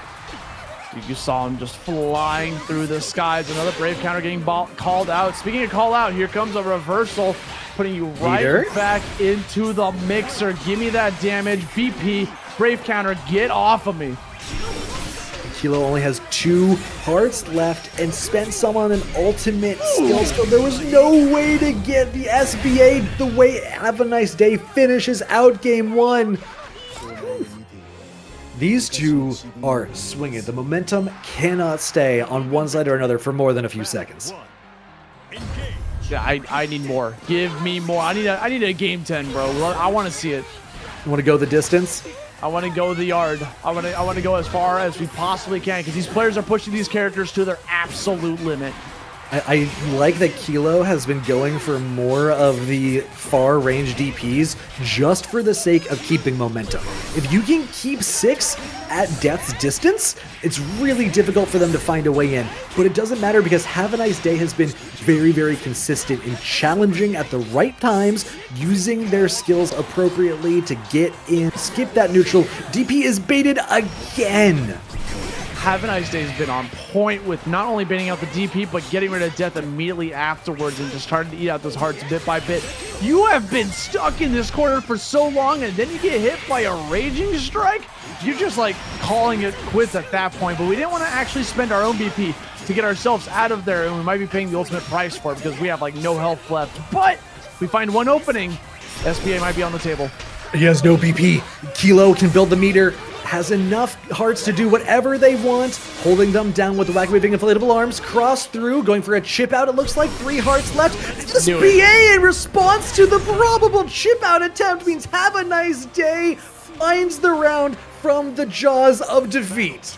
Homie was keeping his composure the entire time. 1 health left. New chip was on the table. New Kilo was hungry for that chip. It was just waiting for the opportunity. I love that bait again. If you push out jab, right, if you go opt to cancel into a special and a parry comes out, the special won't come out, and you go for the option select spot dodge right afterwards. Yeah, Havaniceday is structuring their game plan so clearly and so effectively. There's these situations that he can clearly recognize, like those chip out situations, and like those situations where I'm not close enough to get a meaty, but I am close enough to look threatening. I can bait out the DP and get 1 hit away from taking the second game, looking for chip out. Looking for air to airs, spends the BP. I think it was a tech actually. 1 more special will do it. There it is. Ultimate block, ultimate. Have a nice day. 2-0 in the reset. And Kilo's defense was looking really strong there. You saw the chip out was on the table, so you saw the just block, which prevented the chip from killing, but not the second time. Couldn't get the timing right on the second one. And have a nice day. Having a nice day himself right now with a 2-0 victory here in True Finals. Looking to try to get a 3-0 and close out the tournament. He's in the process. Look how many swings that was. Oh my god, the DP in response to the barrage when you have so few diamonds hurts so badly. Have a nice day, willing to spend the last of his diamond inventory to keep that corner pressure. Summon, gets good damage, ultimate You're summon, out. hard knockdown, no hearts though, exactly like you say, Osti. This is terrible for Kilo. He needs to get this pressure right here, right now. The jump you? Just like hold that hitbox out, I guess. Look, all was that that is lights? the I don't dub. know. We got the medal. We got that win in the category on our side. Have a nice day. Gonna have to find something. Sends out the clone, a tool we have not seen much in this set at all. Kilo's down to 7 hearts already. Kilo 6. Kilo has been spamming those hearts recently because, you know, you get a lot of pressure off of it, right? 3 hearts left to go, and on top of that, almost has meters left to spend to make that skybound heart hurt even more. Kilo spends the brave counter to keep the positioning. Have a nice day. We've seen they've been playing around these situations around resources so smart. Kilo only has 1 heart. I don't care about my BP if I can keep you from hitting me to begin with. Oh my god, was too far away to connect the grab. Don't think that was on purpose, but we're gonna capitalize on it regardless, and that's gonna be Kilo stealing a game from Have a Nice Day there at the very end. Oh, waving in each other's faces right at the final yard line. Unfortunate. Have a nice day. You could see the game plan there, right? Expend the BP to keep momentum. Kilo can't kill me with only 1 heart. I'm fine to spend this. The damage doesn't matter. Kilo finding a way with the normals anyway, though. Now keeping the pressure locked in, trading it back and forth. Kilo with Nier, and Have a Nice Day again baiting out the DP, putting death on the back burner for a moment.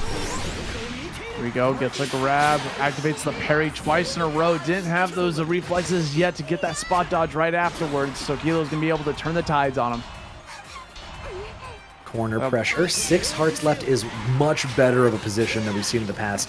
Havaniceday found a hit but couldn't convert into anything. Kilo runs up behind the ultimate summon. Almost found the conversion. Does it again. This time just enough to take Havanice's life away. Having the ability Kilo's to looking alive on the back half of this set. Yeah, like looking really good. But I was gonna say, having the ability to confirm from full screen is It's so very strong. imperative in this game, and a lot of characters have the ability to do that. You know, Nier's not the only one, but it's still a strong tool, and you can easily see how it's being able to cook up into a victory. Absolutely. You can also see Kilo's trying to slow this game down, right? I like exactly what you said, trying to confirm from full screen. Definitely playing a little bit more of a zoner approach in the second reset set. DP comes through, means Kilo finds the kill, brings us to game 10. We're going the distance, Austin. This is exactly what I wanted, and these players have delivered. Final game 10, taking a breather before we jump in here. Havaniceday was on the verge of a 3-0, and all of a sudden Kilo found their second win. Is this the reverse sweep after the 2-0 like you said? DP gets baited out again. Have a nice day. We've seen it so much this 2 sets rather. Playing around it again! Twice in 10 seconds. So far away to be able to connect that far H2 in the process just to get the punish on the bait. Gets the anti-air, going to convert it into a Raging Strike, Raging Chain immediately afterwards to get that damage and continue climbing as far as you can take it. Steps through the ultimate summon. That's such a big deal. He finds corner pressure off of that for free. Expenditure of resources is so heavily in his favor. Finds the punish, has the SBA to back it up. Have a nice day after an immense losers run is on tournament point. Getting knocked out of winners quarters, climbing through all the way to grand finals. Now can take home a first place finish. You know he wants it. He can't give up. He can afford one more round loss. But Kilo wants to keep the pressure on, but we're stuck here in the corner currently. Yeah, look for the DP baits. That's what Have a Nice Day has found all of these opportunities off of, being able to get death off the field for a moment to open a window of attack. Kilo taken to the air. DP is not baited. Ultimate summon, Lariat rather, opens an opportunity. BP is spent just to get death off, keep the momentum on Have a Nice Day's side. Corner pressure staggers are coming through. Ultimate summon. Dude, these This combo is crazy. I was gonna say these ominous turns are converting into really good stuff, but Have a Nice Day just needs one hit, and he manages to find it. He's got full meter. This could turn into something huge. Puts him right back in the corner. Just needs one more swing on him. And Kilo, desperate to get out of that corner, goes for the jump instead, applies pressure, uses the brave counter, tries responding. Kai, you still had access to your turn, was trying to beat out a reversal in the process. He's running in. He needs a grab. He needs a hit. Brave counter's being spammed left and right. He just wants to clutch this out. He can get maybe a throw. Finds a DP bait. Challenges death yet again. Closes out with the air fireball. And after 2 grueling sets in grand finals, after a crazy losers run from Pooh, Have a Nice Day wins WASD Granblue Fantasy versus Open number 9. I cannot believe that we saw a whiffed grab there at the very end, and the punish didn't come out in time, and so he got a win. How many? Be real with me. Be real with me. How many times in Granblue have you seen a round win or loss because someone whiffed a grab because they were a little bit too far away and they got rewarded for it? That's wild. Heartbreaker for sure. For one of them. On the other hand, you know what we say in that situation? We take those. We take those. We take those. We take those. Damn! What a tournament! That was such a good run. That was a lot of fun sets. I had a lot of fun. And if you had a lot of fun for the last time today, Austin, what can they do? You know what? I did say I promised I'd only do it one more the last All right, time. you know what? last That's time. fair. That's fair. I don't want to make you a But- liar. I but am I'm doing setting it you up any- for failure. Okay. I'm doing it anyways. Exclamation Yeah. point Matcherino. You guys already know what it's all about. Go head on over to the Matcherino, donate one more last time to make sure that we can pay out our top 4 players as much as possible. Thank you guys so much for donating as much as you did, as well as claiming those codes, and just for overall being generally cool people and tuning into the stream and supporting the stream just by watching. We appreciate you guys a lot. There is one last thing you can do for us. What's And that? that is chat. Let Havaniceday know how much a hypocrite he is for calling the tournament in favor of Kilo as of like an hour and a half ago. We got the receipts. You're not getting away with that, Havaniceday. We saw that. We were there. Man, I mean, any last thoughts here, Imp? Anything you want to shout out before we head on out? Yeah, I want to shout out one thing in particular. I want to shout out Crossover Arc at the end of March.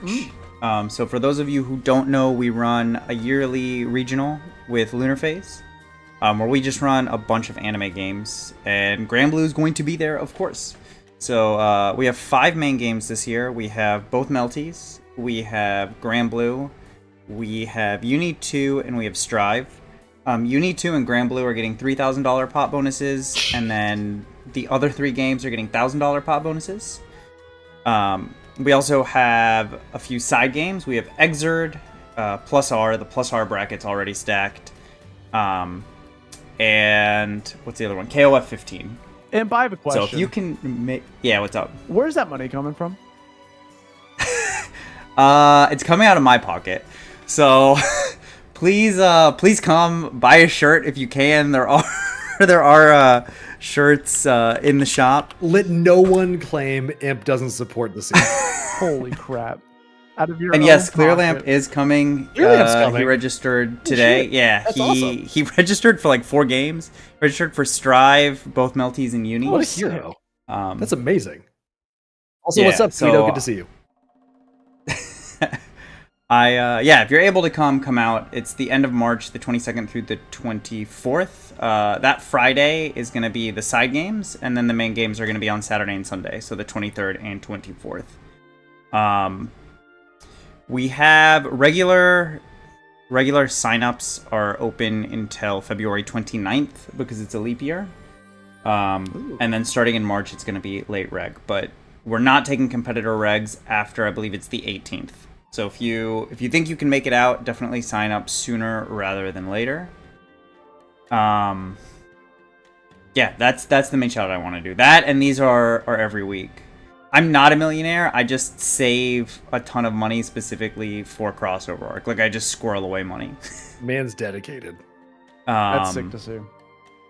Yeah, and with Rising and Uni 2 both launching this year, I really wanted to like incentivize people to come out, just because I love both franchises, and the new games are like they just dropped. So hopefully we get some good turnout. I'm also gonna do what I did last year, where if you win one of the games at the live before crossover, I'll comp your entry.